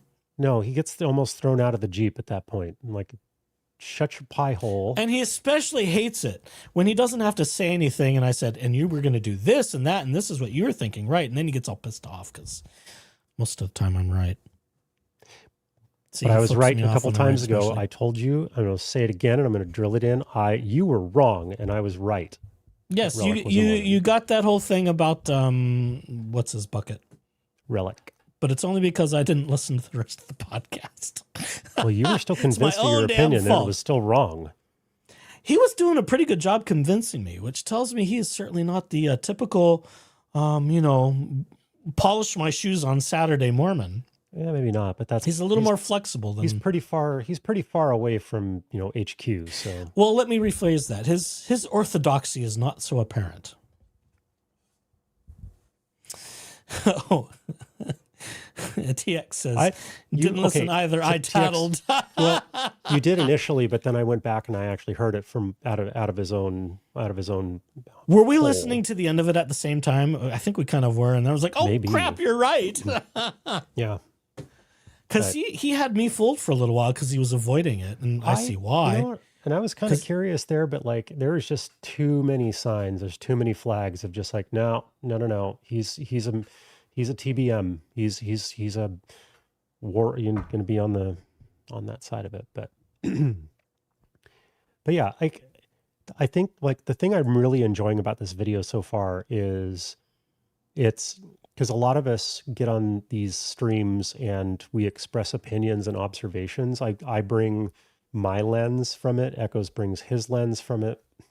There's all sorts of other like Big Tiff Dog is bringing like her perspective from the finances and like the money side of that. And this guy is bringing this video from the psychology lens. Yeah.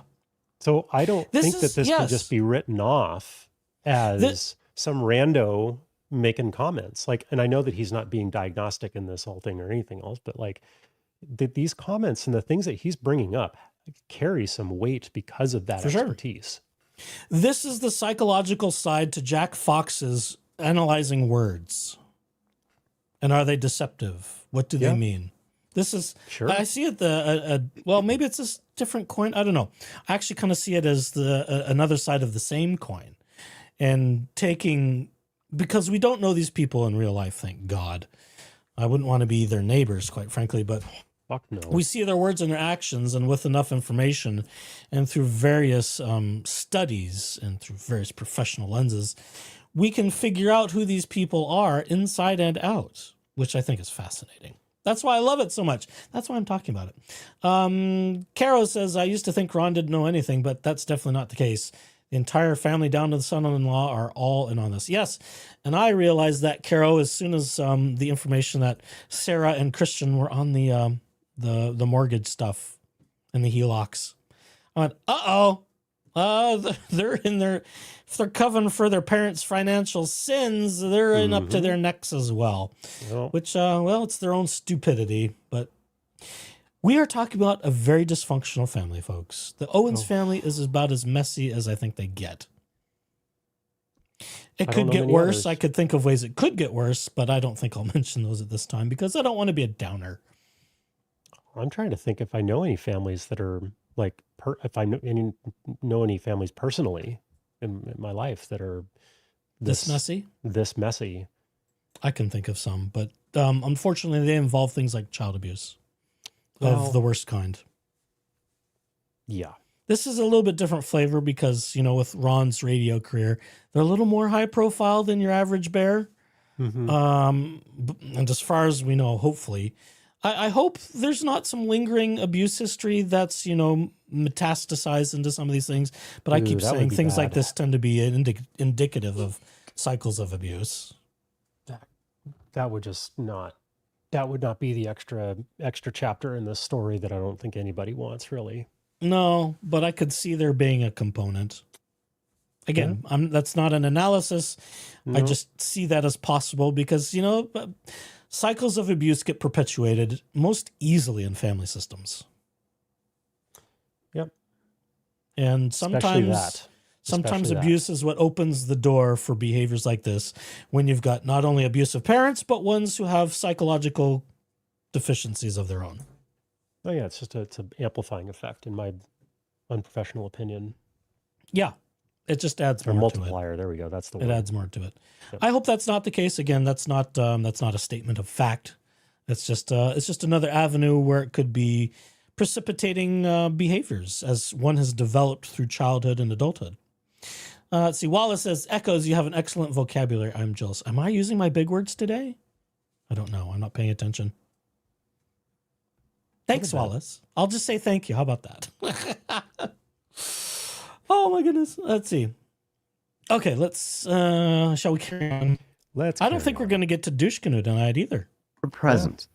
But for some, the environment I find this more interesting than the anti-slap stuff. I'm sorry. Fucking douche canoe. I mean, I've got it as the last pane, but again, that's like 41 pages of Marc Randazza. This is far to me. This is far more interesting, and like This is my I don't know if jam. I could go through that drabble of those two, Randazza and Gingras. I know just we don't may know not if I get to could- it again. It may be 2 nights in a row we have to skip on I know, on the right? anti-slap douche canoe.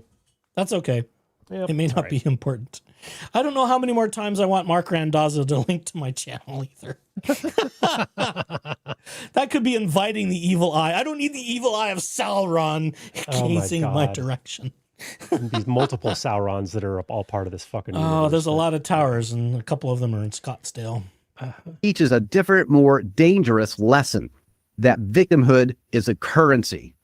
As a therapist, I look for a moment a child or a young adult realizes that a crisis, whether it's a physical ailment or a social slight or even a perceived injustice, yields a higher return on investment than being okay. How's that? Hmm. See the embryonic ways this could have happened in the Owens house. Yeah. Isn't that fabulous?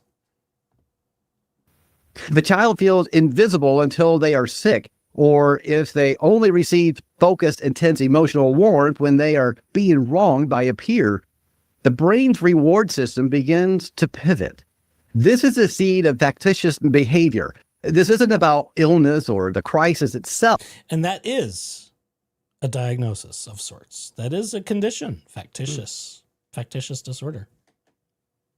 I could bring up the whole thing for you. I've looked at some of it. It gets into a lot of clinical speak, which might bore most people's. Yep. So much for you using your big words tonight. Yeah, I know. My mouth is getting tired already. It's about the secondary gain, the attention, the care, and the power that comes from being the person everyone is worried about. Ooh, the person everyone is worried about? No. Once the seed is planted, it enters what I call the validation loop. This is where early environmental triggers create a permanent blueprint for attention. No. Stop it, John. Stop. Oh, no. Stop it. You're just tickling my brain too much. I love it. Step one. Go ahead. What? Read your Step slide one, there. trigger. Fear of normalcy, feeling insignificant. Step two, action, fabrication or slight exaggeration of symptoms. Step three, hits of dopamine from external concern and attention. Step four, result, reinforcement of the blueprint for attention. Let's see, what does he have in the annotation here? The brain rewards fabrication. They're not just lying, they are regulating their own sense of self-worth through the manufactured concern of others. The more unexplainable the suffering, the more special they feel. As I hiccup and burp.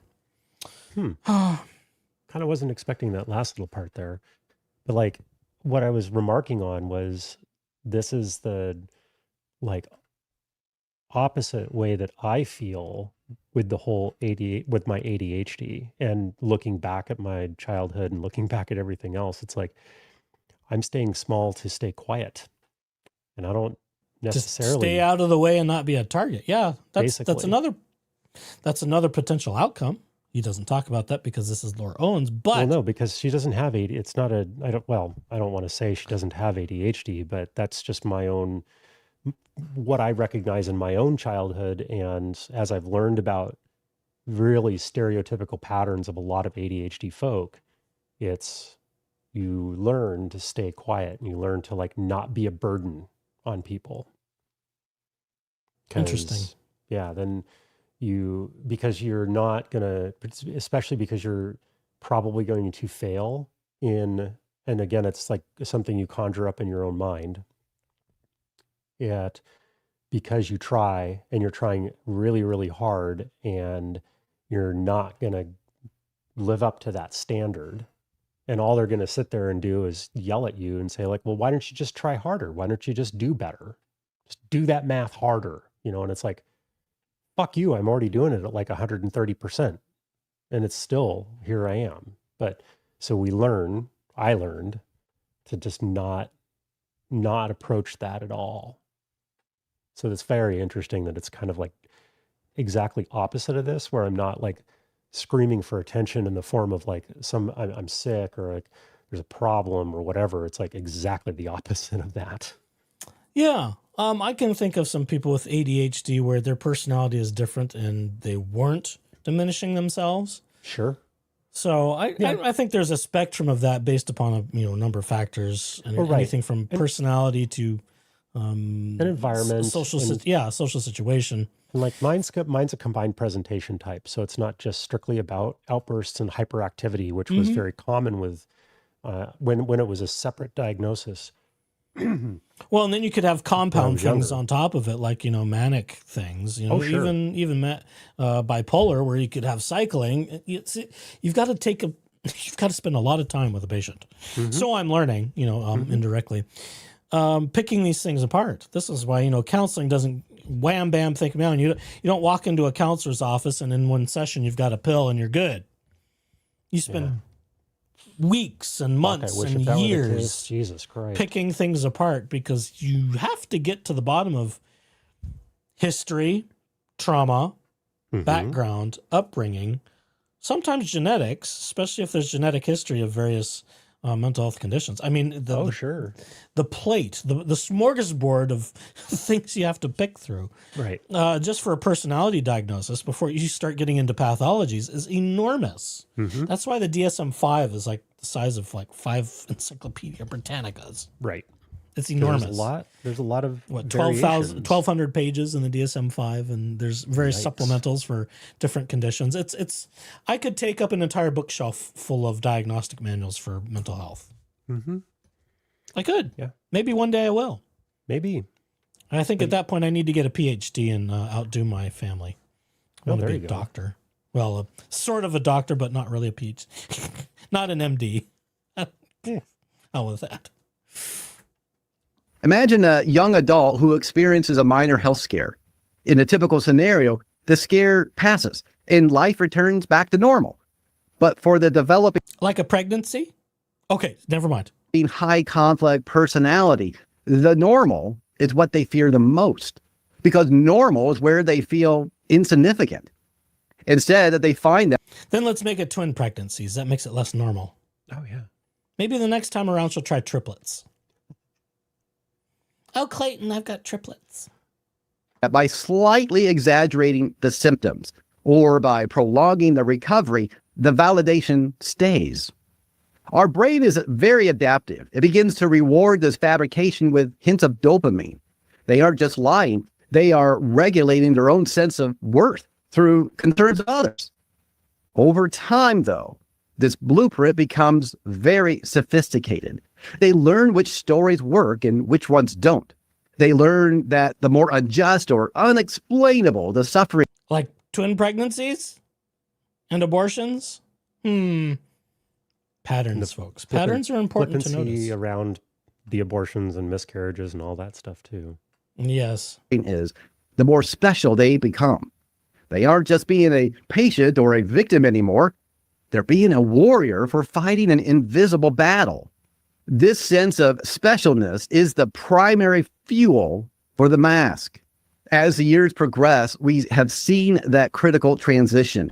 The behavior moves from white lies designed to get out of social obligation to a life-altering fabrications designed to control entire systems. This is the cementing of the identity. By the time the pathology reaches the level of cases like Laura Owens, it has hardened. The mask has officially fused to the face. The individual has spent years successfully manipulating clinical systems, doctors or therapists, legal groups, lawyers, support groups. In this stage, the lying is no longer a conscious choice that they make in a moment. It's more of a default setting of their personality. They spent so long rewriting their own history to fit the victim narrative that the actual history, the truth, has become a foreign language that they no longer speak. This is why when we see them in a courtroom years later, we aren't looking at a mistake or a one-time lapse in judgment. We're looking at a personality that has been reinforced by 1,000 successful lies. And when the pathology is this hardened, the legal system's traditional tools, evidence, logic, and the threat of punishment fail. Because the individual has spent a lifetime of winning through the mask, they believe they can win again. The high-profile personality can manipulate doctors into performing unnecessary surgeries. What? Or better yet, let's just Surgeries? let's not have doctors at all. Let's just write our own doctor's notes and pretend to be doctors. That's I would say that's a one-up on what he's saying here. They have manipulated friends into giving thousands of dollars. What, like GoFundMe's for Ron Owens' ailing health? Oh, funny that. Funny that. And they have even manipulated the courts into granting restraining orders based on thin air. Ouch. That one hurts. Poor Rob. Poor Rob. Yep. Well, he wasn't alone. Nope. To them, the courtroom isn't a place where the truth is discovered. It's just the biggest stage that they've ever played. And they believe that if they play it just right and the victim narrative hard enough, the system will break before they do. They're not fighting the charges. They're fighting to keep the only identity that they have ever known from dissolving. This is the developmental blueprint of the plea paradox. A life built on a lie can't survive the omission of a single truth. When a high conflict personality enters a courtroom, they aren't just a defendant. They are the lead actor in a drama of their own making. To legal teams, it's a battle of evidence. To the therapist, it's a fascinating high-stakes play of psychological defense mechanisms. In this phase, we look at the specific tells of the plea paradox in action. The behaviors that look like defense are actually symptoms of a crumbling ego. One of the most paradoxical behaviors we see in cases like this is what I call compensatory overreporting. Logic suggests that if you're lying, you want to provide a little information as possible to avoid getting caught, just enough that the evidence looks legit. But the high conflict mind works in the opposite direction. They don't just provide an answer, they provide a mountain of proof. Think about the now famous Dropbox folder of evidence that we see in a Laura Owens case. In the clinical setting, with a patient portal. Right. See, he's paying attention to this story, folks. Oh, Give the yeah. guy a little bit of credit. this is a massive red flag. This isn't just someone defending themselves. This is someone who's overcome. Here's my 100,000,000% proof of pregnancy on the pea stick. Right. Yep. That I totally Overcompensating. How many more pregnancy tests do I have to pee on for you, Clayton, before you believe I'm actually pregnant? Compensating for a deep-seated fear that they're not believed. And they take action, and their behaviors lead to over-reporting. Because their internal reality is a fabrication, they feel that they must bury the doubt under an avalanche of documentation at all cost. They create hundreds of screenshots, forged medical notes, and endless email chains. And All of which we've seen. Mm-hmm. How many, several thousand between Mike Maricini and Laura Owens? Hundreds, allegedly, between Clayton Eckert and Laura. Mm-hmm. Constant communication. if they provide thousands of pages of evidence, they believe the sheer weight of it will prevent anyone from looking too closely at page 50. This is a clinical tell. The more proof a person feels the need to manufacture for a simple truth, the less truth there actually is. They are over-reporting because they are overcompensating for a void of reality. The most striking behavior, however, occurs when that mountain of proof is finally climbed and the lie is completely exposed. When a prosecutor or an examiner presents metadata, the cold digital proof that a pregnancy test was photoshopped or an email was faked, we expect to see shame or even admission. Yeah, I did that. I shouldn't have. Instead, we see narcissistic indignation. In my practice, I define this as righteous fury used to deflect logic. When a high conflict personality is cornered by a fact, they don't just act guilty. They act offended. They turn the tables on the questioner. How dare you question my trauma? How can you be so cruel to a grieving woman? This isn't just a tactic. It's a psychological shield. By shifting focus from the evidence to the examiner's lack of empathy, they successfully derail the logic of the moment. The indignation serves to protect the ego from the narcissistic injury of being wrong. After all, if they can stay angry and offended, they don't have to feel the crushing weight of the truth. This is why you see them get more aggressive and more victimized the more evidence is presented against them. The louder the proof, the louder their outrage. As the trial progresses, we see the most extreme versions of the victim mask.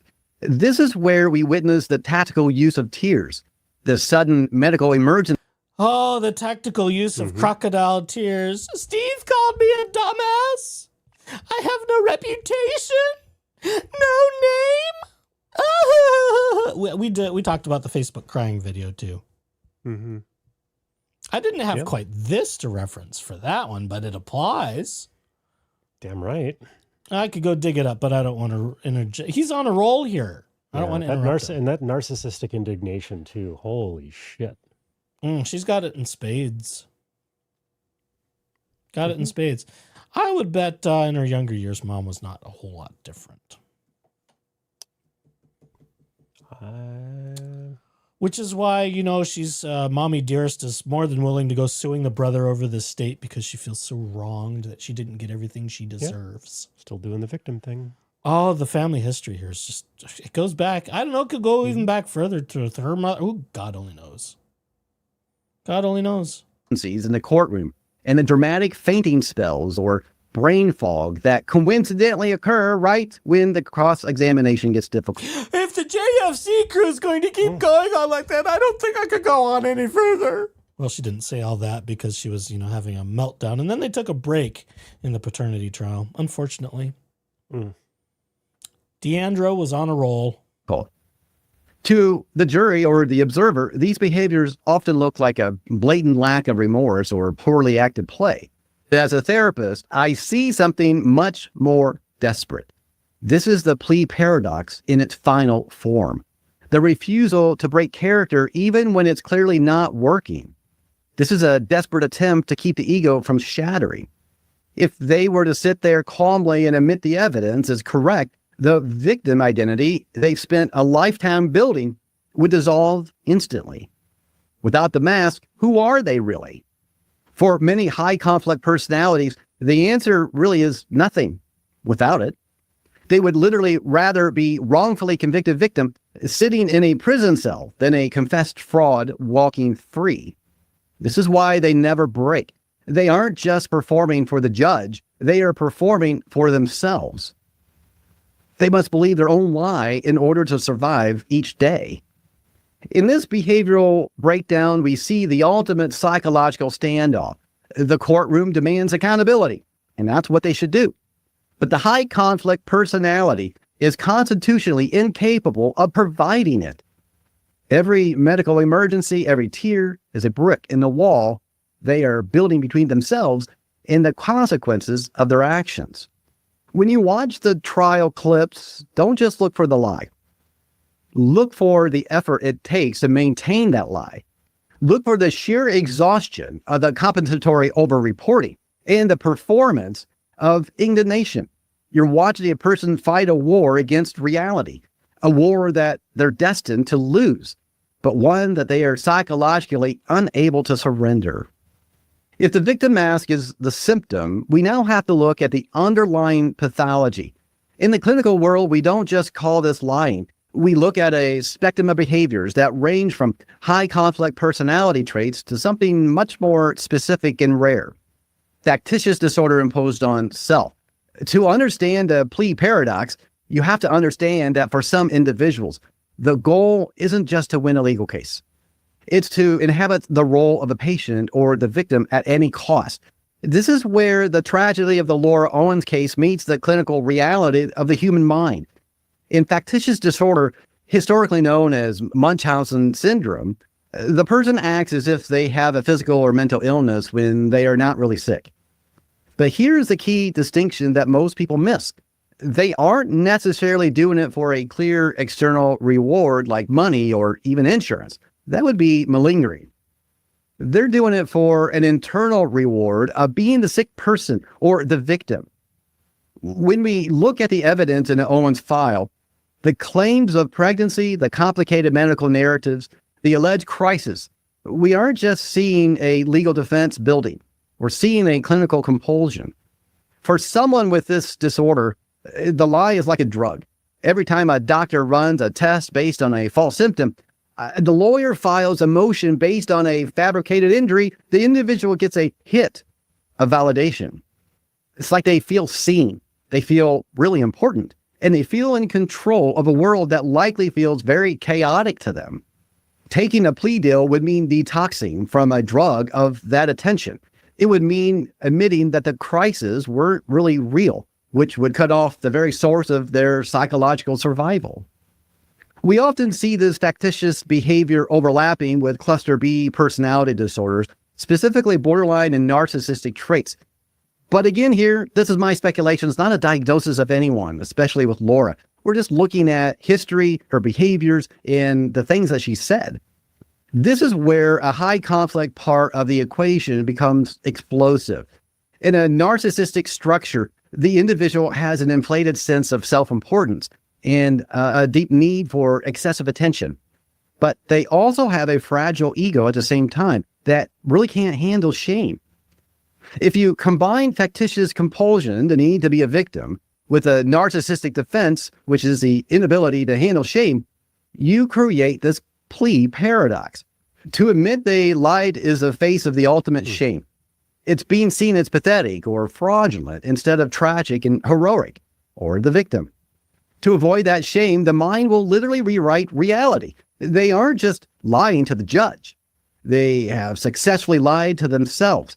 It's their false narrative that they turn into their own drama that's true. There's another clinical concept that we see at play here. It's called splitting.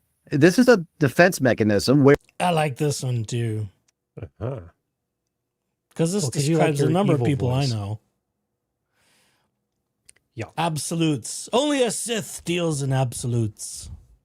the individual sees people in situations in black and white, or all good or all bad. In the mind of a high conflict personality, they are all good, the innocent victim. And anyone who questioned them, you got it, is all bad. They're the persecutor. This explains why during the cross-examination or in their communications with the other side, they seem so genuinely outraged. They aren't just pretending to be mad. They truly believe you are the evil person for trying to expose their truth. In their world, there's no room for, I made a mistake, but I'm still a good person.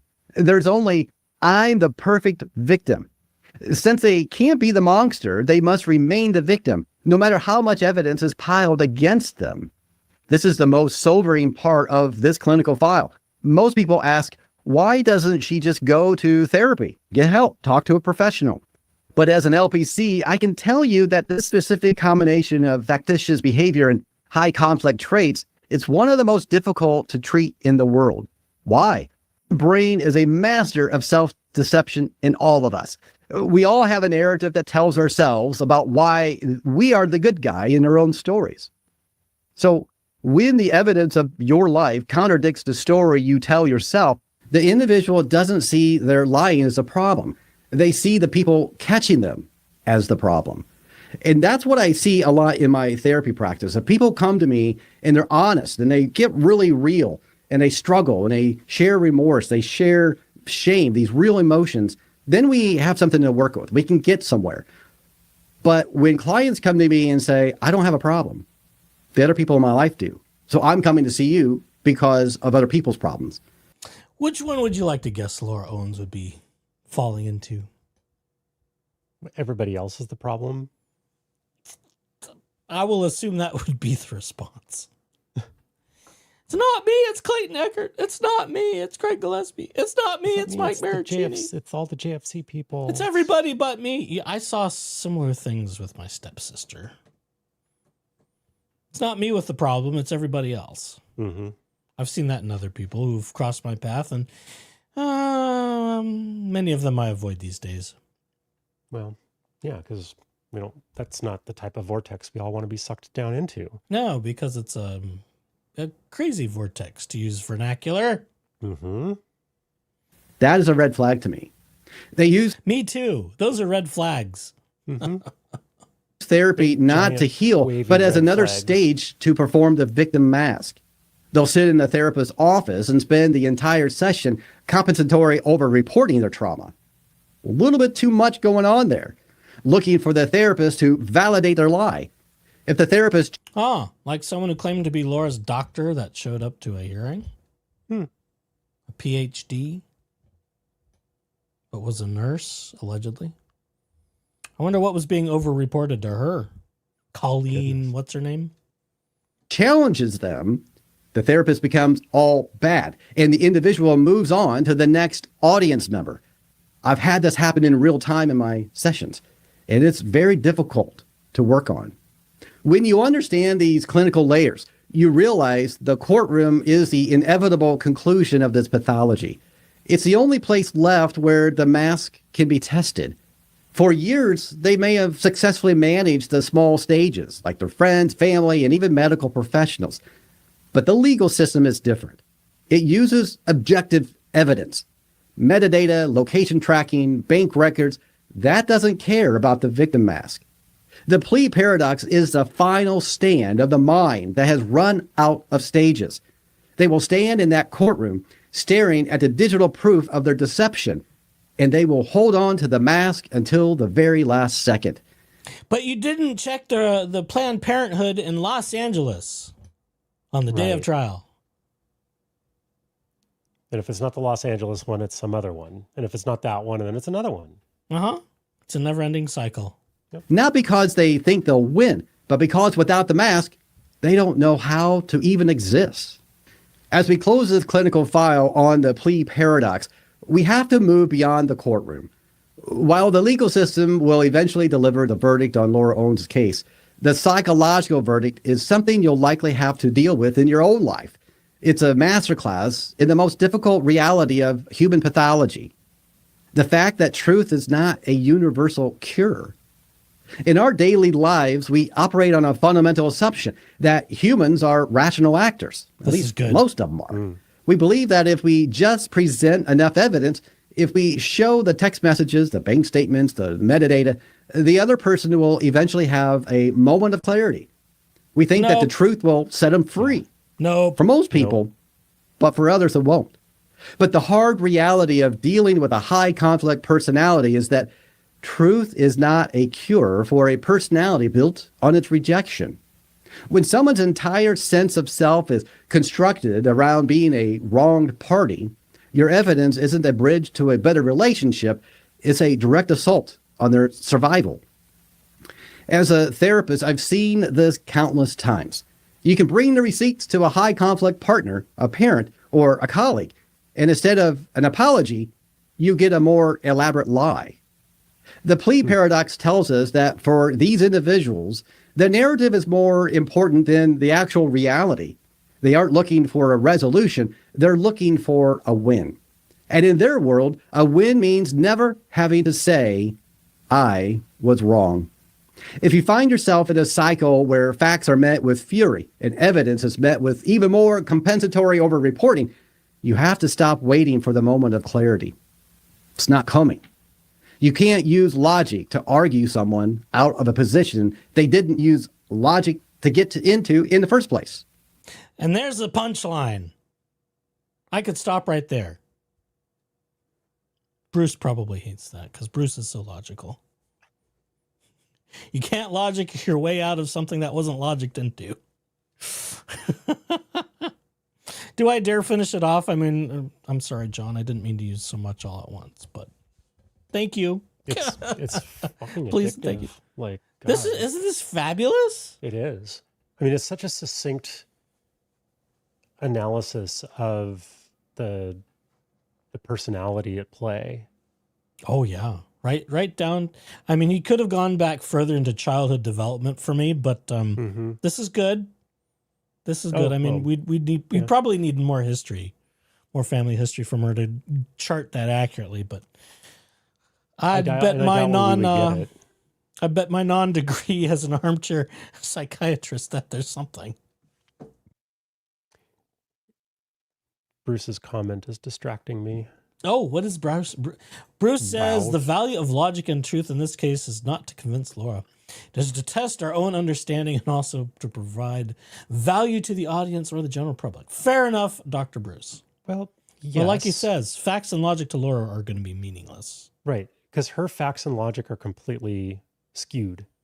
Yes, her reality is... They are, it sounds like, if I'm processing all this stuff correctly, it sounds like facts in her world that they're about as true to her as 1 + 1 = 2 to me.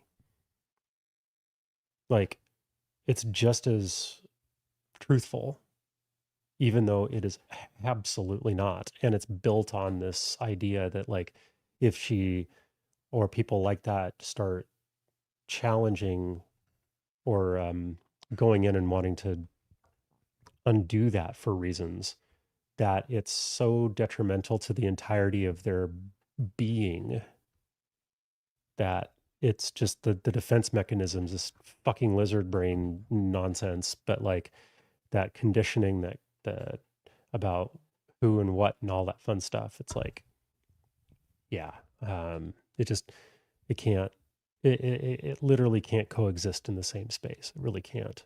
And that's kind of, it's fascinating to see that, because like I wonder, and I'm more curious as to how this is going to end up playing out in the legal system, like what he was suggesting, where the legal system works on objective facts and objective things. Yes. Facts So and how objective is truth. that?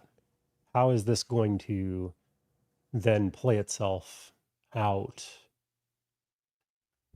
in that? Like, and then what do you do with somebody like this? They get caught in the system, just as we've seen. And what's going to play out is, as many have said, she's not going to take a plea. This is going to go to trial, and she's going to spend a long time behind bars.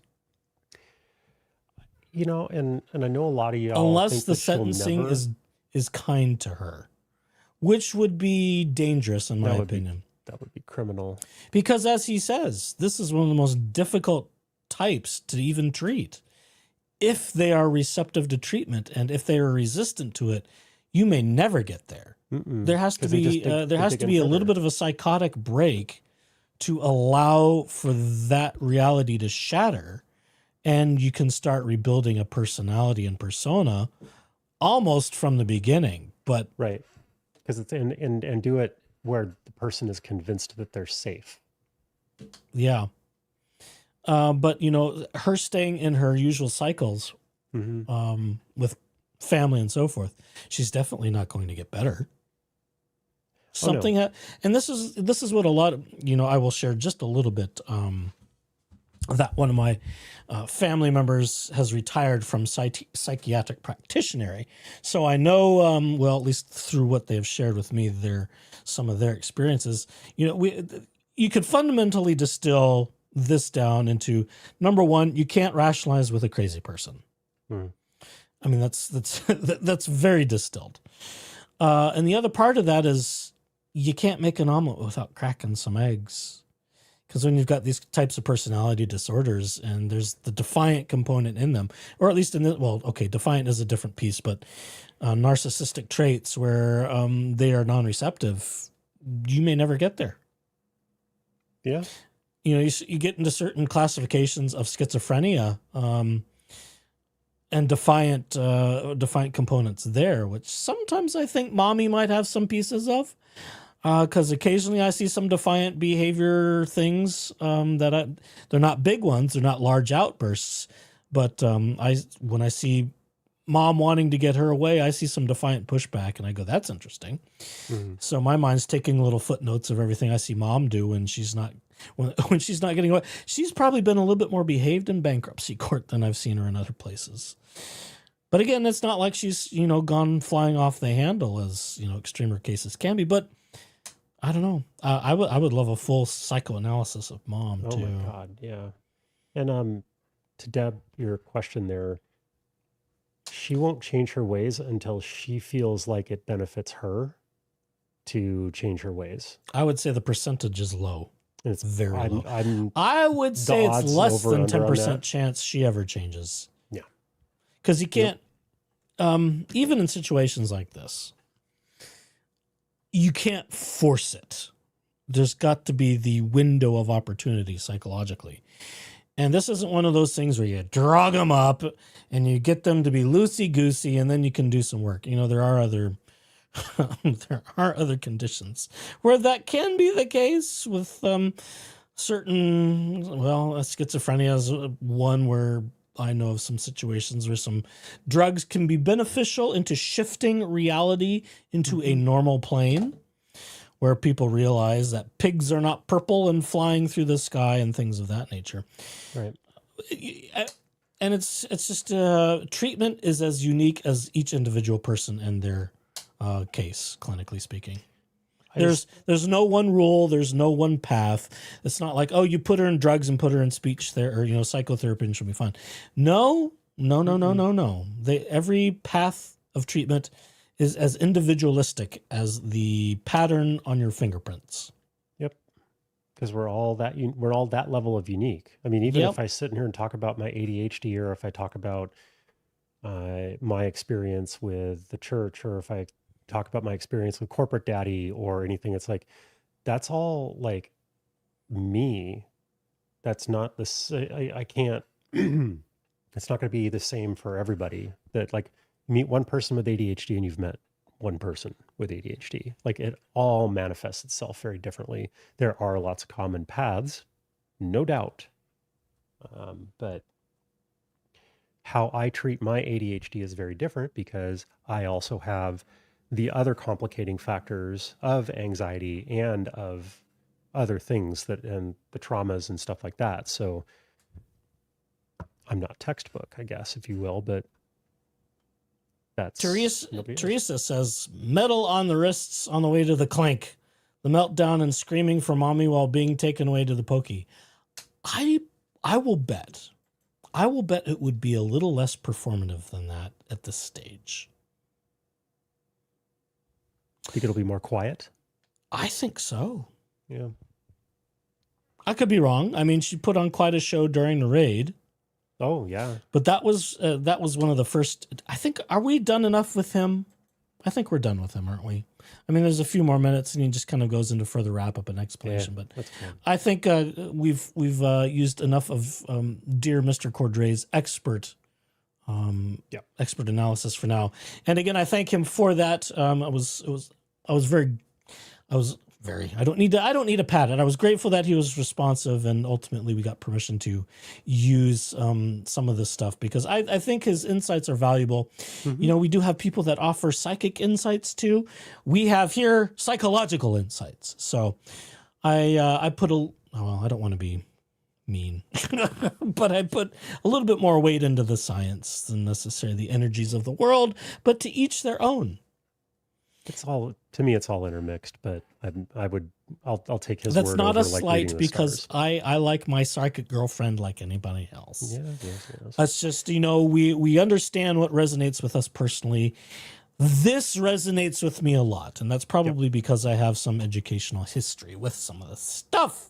Because you talk about some of these things in criminal psychology. I mean, not to this level, not quite. But you can if you start getting into expert analysis and one of my professors worked for the state patrol doing psychological criminal profiling and that kind of thing. So it was fascinating stuff. It comes into play into this kind of thing. So having John Cordray's professional analysis, I wonder if he does any criminal work with law enforcement or anything. I'm curious. Yeah. He does this pretty well. It's not far from what a criminologist would do either.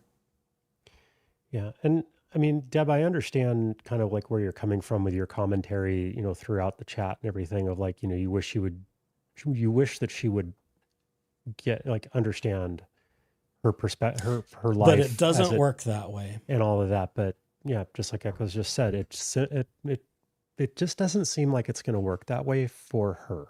The pathology of the brain with many psychological types struggle with self-realization. Yes. And this goes to things as simple as bipolar disorder. When they're on an upward trend in their cycle and they're doing well, they tend to come off medication. And then they start to cycle downward, and the separation of polarities in a bipolar person increase when they go off their medication. And for many, not all, but for many, it becomes a lifelong struggle of just staying on the medication to reduce the polarities and have a less disturbed cycle. And depending on their condition and the levels of medication and some of the treatment directions, that can be a pretty even keel for some. But the second they realize they're doing okay, they go off their medication and the cycle begins. So for some people, it's a lifelong struggle. Yeah. Laura Owens will be worse because she's complex. Very complex. And like, I think the only thing to add to that is that sometimes the medicine and the medications change. So like you commit change midstream because maybe it's not as effective anymore for whatever reasons. I mean, you have to change, and then that cycle starts over again, and then you're like back to this, and then you're back to this, and then like, oh my God, this didn't only, whatever. It's like there are so many complicating factors when it comes to this stuff. And the other thing that people may not realize is that your brain changes. I mean, like so many other physical attributes of your body, your brain and your brain chemistry will change throughout life as well. This is why some conditions you don't always have throughout life. Some will develop later. Some will develop as a result of genetic conditions. And it's the same sort of thing. There is no one path because everybody's situation is unique. So, and again, this is why courses of treatment are as unique as the individual and their circumstances themselves. Yep. And this is why if it were to ever happen that there's any sort of court order for Laura Owens to be in some sort of treatment, it's going to be a hell of an uphill battle. And that's if her reality gets shattered enough for that to open the door, which I'm not hopeful. I just don't. I'm not hopeful. That's the thing that I really worry about here. Some people are generous, like, oh, Laura Owens could change. I know Dave Neal, bless his heart. It's like, well, if Laura really wanted to, I'm trying not to put words in Dave's mouth, but Dave has been sort of really generous in the idea that he believes all people can change. It's like, Dave, you don't know quite much about the psychology of defective people. Mm-hmm. Well, defective is a difficult term, but and people who don't have the capacity to change. I would caution some careful treading on using that word defective, right? Because like it's, we shame ourselves quite a bit over things that aren't the normal, right? I hate that word anymore. Well, normalcy is a charged word of its own. Yes. But it took me a while to figure out that I wasn't necessarily defective for all the things that make up my who I am. Your herbs and spices. My herbs and spices. I'm not defective for being gay, even though there was lots of people who told me that. Right? Sure. A lot of people told you that too. But oh God, yes. We're not defective. They wanted to shock me into normalcy. Correct. With electroshock. Yeah. Among other things. Doesn't exactly not a good work thing we're going to do for reasons. I'm not defective because my attention is extraordinarily dysregulated, and sometimes I don't have a lot of control over that. Yeah. So what? And it's both directions, right? For me, it is hyperfocus, blinders. That's what happens. Super wide. That's what happened. Well, I mean, it's what happens. After I finished watching Llama and Buffy and Relic, is I went and I told Echoes this just as plain as day. I'm like, I am in a hyper-focus mode right now. There's nothing, almost nothing. He was drilling down with lasers as fast as he could. As fast as I could type and as fast as I could stomach listening to that over and over and over and over again. And that's one of the reasons why it launched into rather epic rant. Let's see.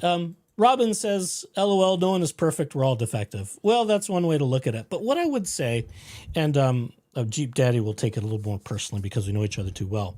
Defective people are ones that have pathology that can't be corrected by any means, be it pharmacological or therapeutic. There are people whose brain structures are damaged to the point, and you will see this somewhat in criminology too, where they are,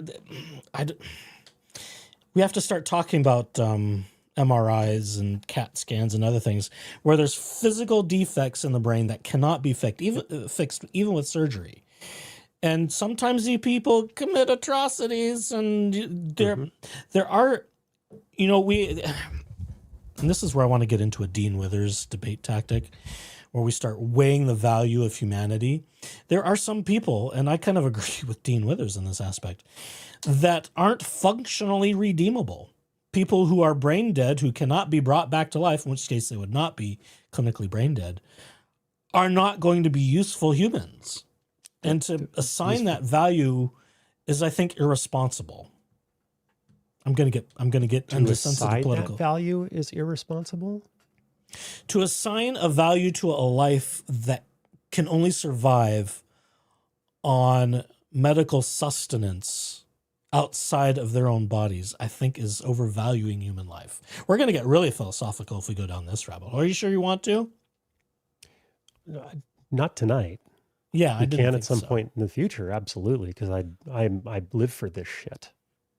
Because I mean, you know, in Hollywood, you will see movies about people who are vegetables and they're sort of functionally loose, see but them they in the sit in a fucking wheelchair. news. You know, we see typologies that are misrepresented in Hollywood, but there is a small percentage of humanity where the pathology psychologically cannot be improved.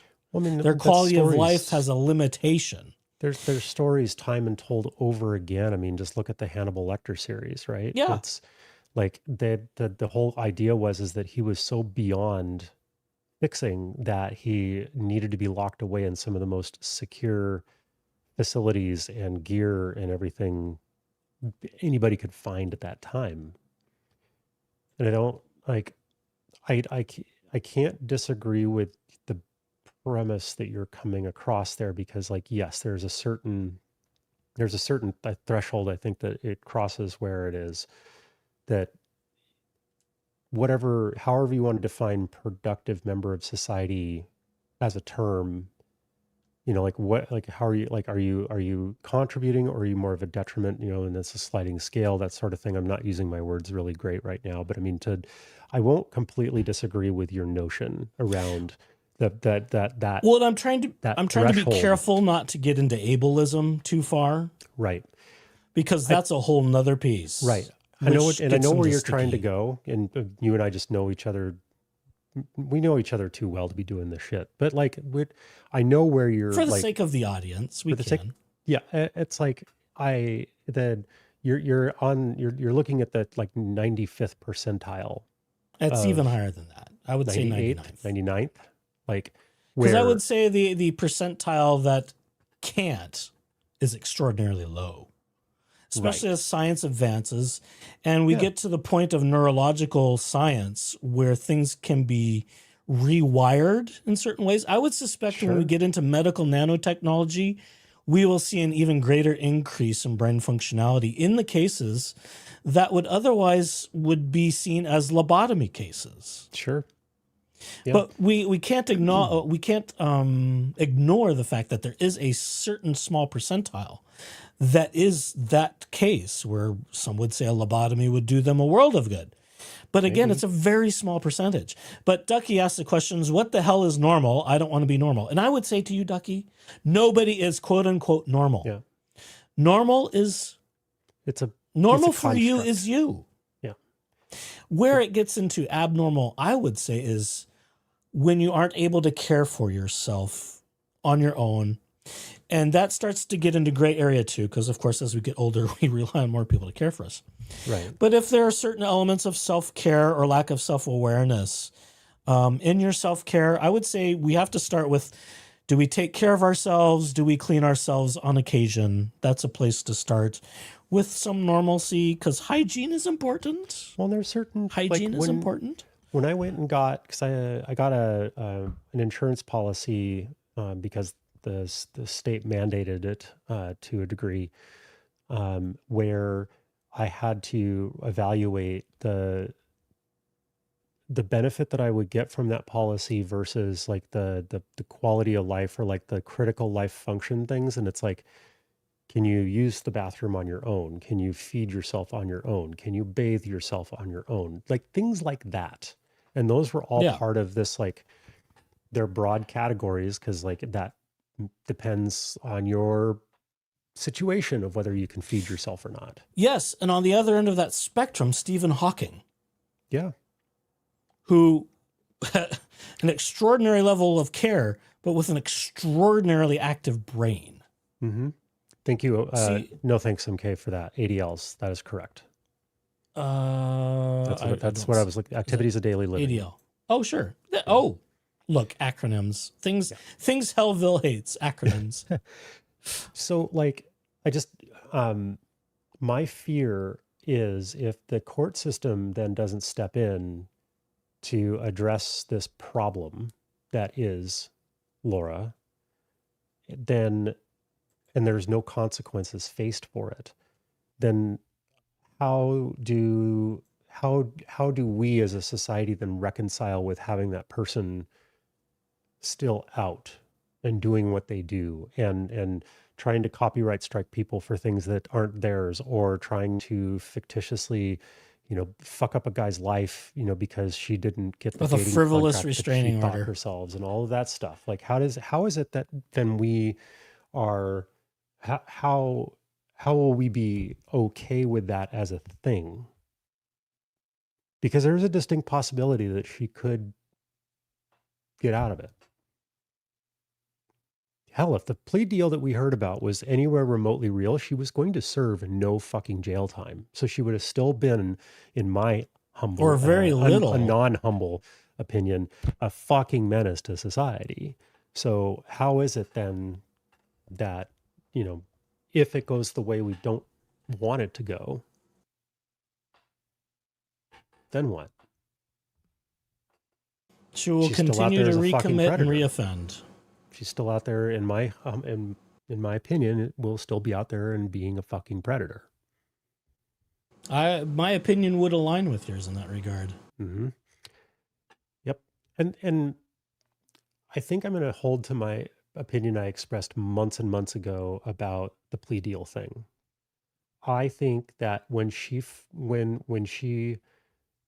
and only her, not people around her, not lawyers, not mommy, maybe mommy, but most people, but mostly her, when she realizes that she has no other recourse, there's no other choices, there's no other delays, there's no other stays, continuances, extra shit, extra Planned Parenthood things to bring into it.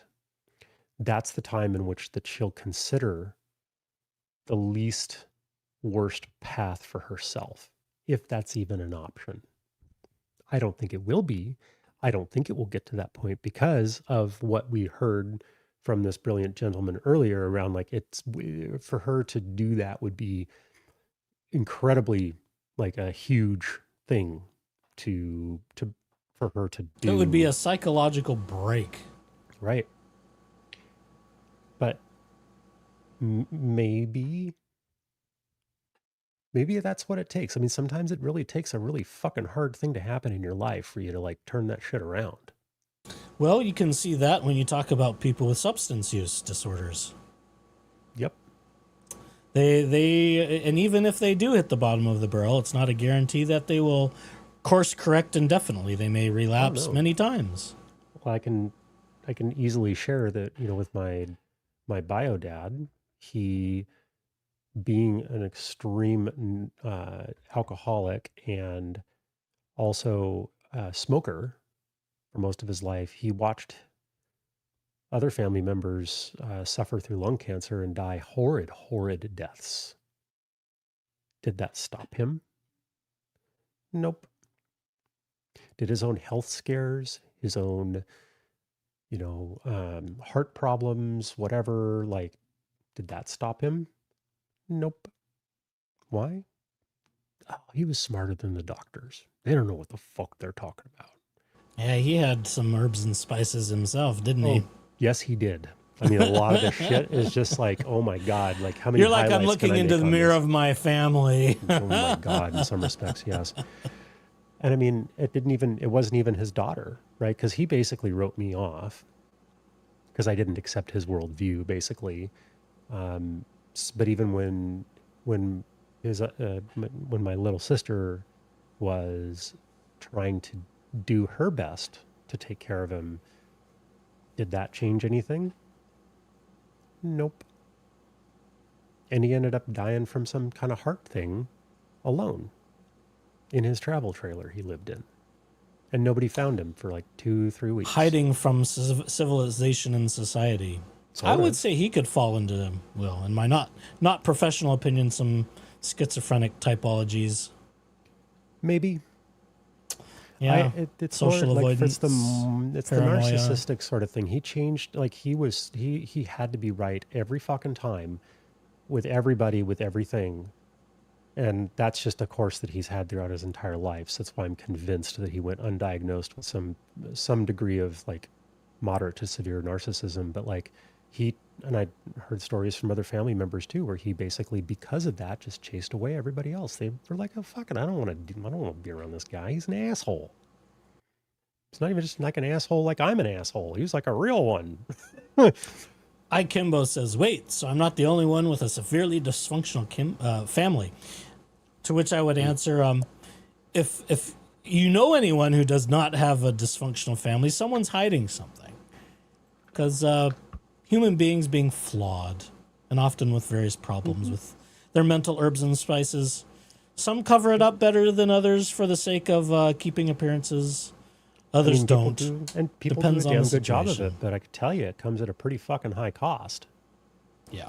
At least it did for me, and that's why I couldn't continue to do that. The white picket fence of happiness and prosperity doesn't really exist. Exactly. So I think- you've got to balance. You got to balance karma, is what I want to say. Well, but that's not a good realistic answer. Well, that's not your just what we science. use. That's not your science wink fest No. material. Well, that you what usually tends like. to happen is where in one area where one succeeds, they're often lacking in another area or dysfunctional in another area. You don't get to have the cake and eat it too. Some people will pretend, especially when it comes to public out-facing presentation. Yeah. But you do some digging, you'll find things. And a lot of those that pretend to be very successful and got it together on the outside, I can almost guarantee there's some trauma they're hiding. Well, and especially if they come from some kind of high demand environment.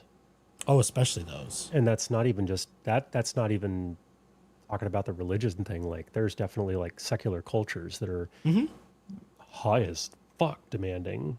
You know, Yeah. and why aren't you a doctor by the age of 12? You know, like just stupid shit like that happens. Doogie And it's Howser like- syndrome. Yeah, and it's like so shit like that comes up around all the time. But I think the only thing like it was you were talking about the Dean Withers debate thing, and was he the one making the argument about like the medicine or like having external medication to survive? You made that comment Wait, earlier. I what? didn't Say write that. down. Sorry, say that again. I was reading chat. When you were talking, you said Dean Withers, and you were saying something about like there's that balance, I guess, or like somebody needing to take a ton of external medicine in order to just like get by or like to Oh, I'm sort trying of to be on remember. par. Was he the one that made that argument, or like? He's used that as an example, and actually in some of his debates, he's used autonomy and invasiveness of government taking away autonomy so that another person can live. Interesting. He's used that kind of thing as a debate point. If you happen to have examples of that, I'd love to hear that, because I Oh think God, he usually gets to it at some point in every day, but well, I only see I don't see the full length videos. I only end up just seeing the clips, you'll but- often hear him talk about it in abortion debates, and he'll use references of people who are brain dead. Because Dean talks about abortion and Very fetuses not having innate value until there is personhood or some semblance of sentience, which, of course, in fetal development is a little ways along. I don't want to get into political debate fair enough. with abortion right now, but the reason I'm bringing this up though he is does that draw on things like people who are brain dead and moral worth of human beings and all that other stuff as part of his debate strategy and structure. Understood. And the reason why I bring it up is because and it's good to know that it's sort of on that extreme side of it rather than just sort of a blanket statement. Because I don't. He doesn't usually do blanket statements. Yeah, if it weren't for what we would consider to be modern medicine and Western medicine, right, of like technology and vaccines and about like the pacemakers and fucking CPAP machines, right? I mean, and go back to the GLP-1 thing if you want to, but like I'm just like all of these things have allowed us to not, as a species, not die at 35. Oh, sure. As medical science advances, so too does our age expectancy. Right. So and it's good to know that he doesn't make such blanket statements, that it's only kind of about like that subsection of the population or other like extreme type circumstances. Cause yeah, it's like, no, and especially as a kid who sits there and sucks on a fucking vape, you know, throughout his things, he's going to need some medical intervention at some point, you know, let's be real. Yeah, some people worry about that kid too. Yeah. It's like, he's a little young to be sucking on a vape, or as he calls it, his anxiety pen. Like, okay, there's some things he could work on too. Yeah. See, nobody's perfect. Yeah, nobody's perfect. Even a brilliant 21-year-old like Dean Withers, who keeps a lot in his brain, just to argue with people and change their minds. He does. I did find that he kind of recycles a lot of the same things. Because you get the again. same stuff calling. Well, out. yeah, because he's got it. the fucking, red hat society coming after him. Since we're digressing on Dean Withers as we get to the end here, the thing that disturbs me most is the percentage of people that are okay with sexual assault and rape, and even including minors. And I've had to like ratchet up my jaw of people in certain segments of society that are okay with that kind of abuse. And it's fine collateral damage. It disturbs me greatly. And the percentages of people that are okay with that type of, I'll just say deviant behavior, because it's accurate both legally and clinically. It's troubling to me how high that percentage is. It was a lot higher than I thought. And I would imagine if I were to use just his live streams as a sample, excluding any repeat customers, shall we say, the proportionality to American society is going to be frighteningly large.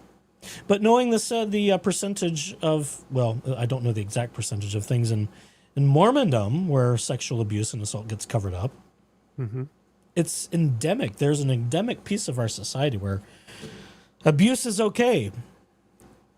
Yeah.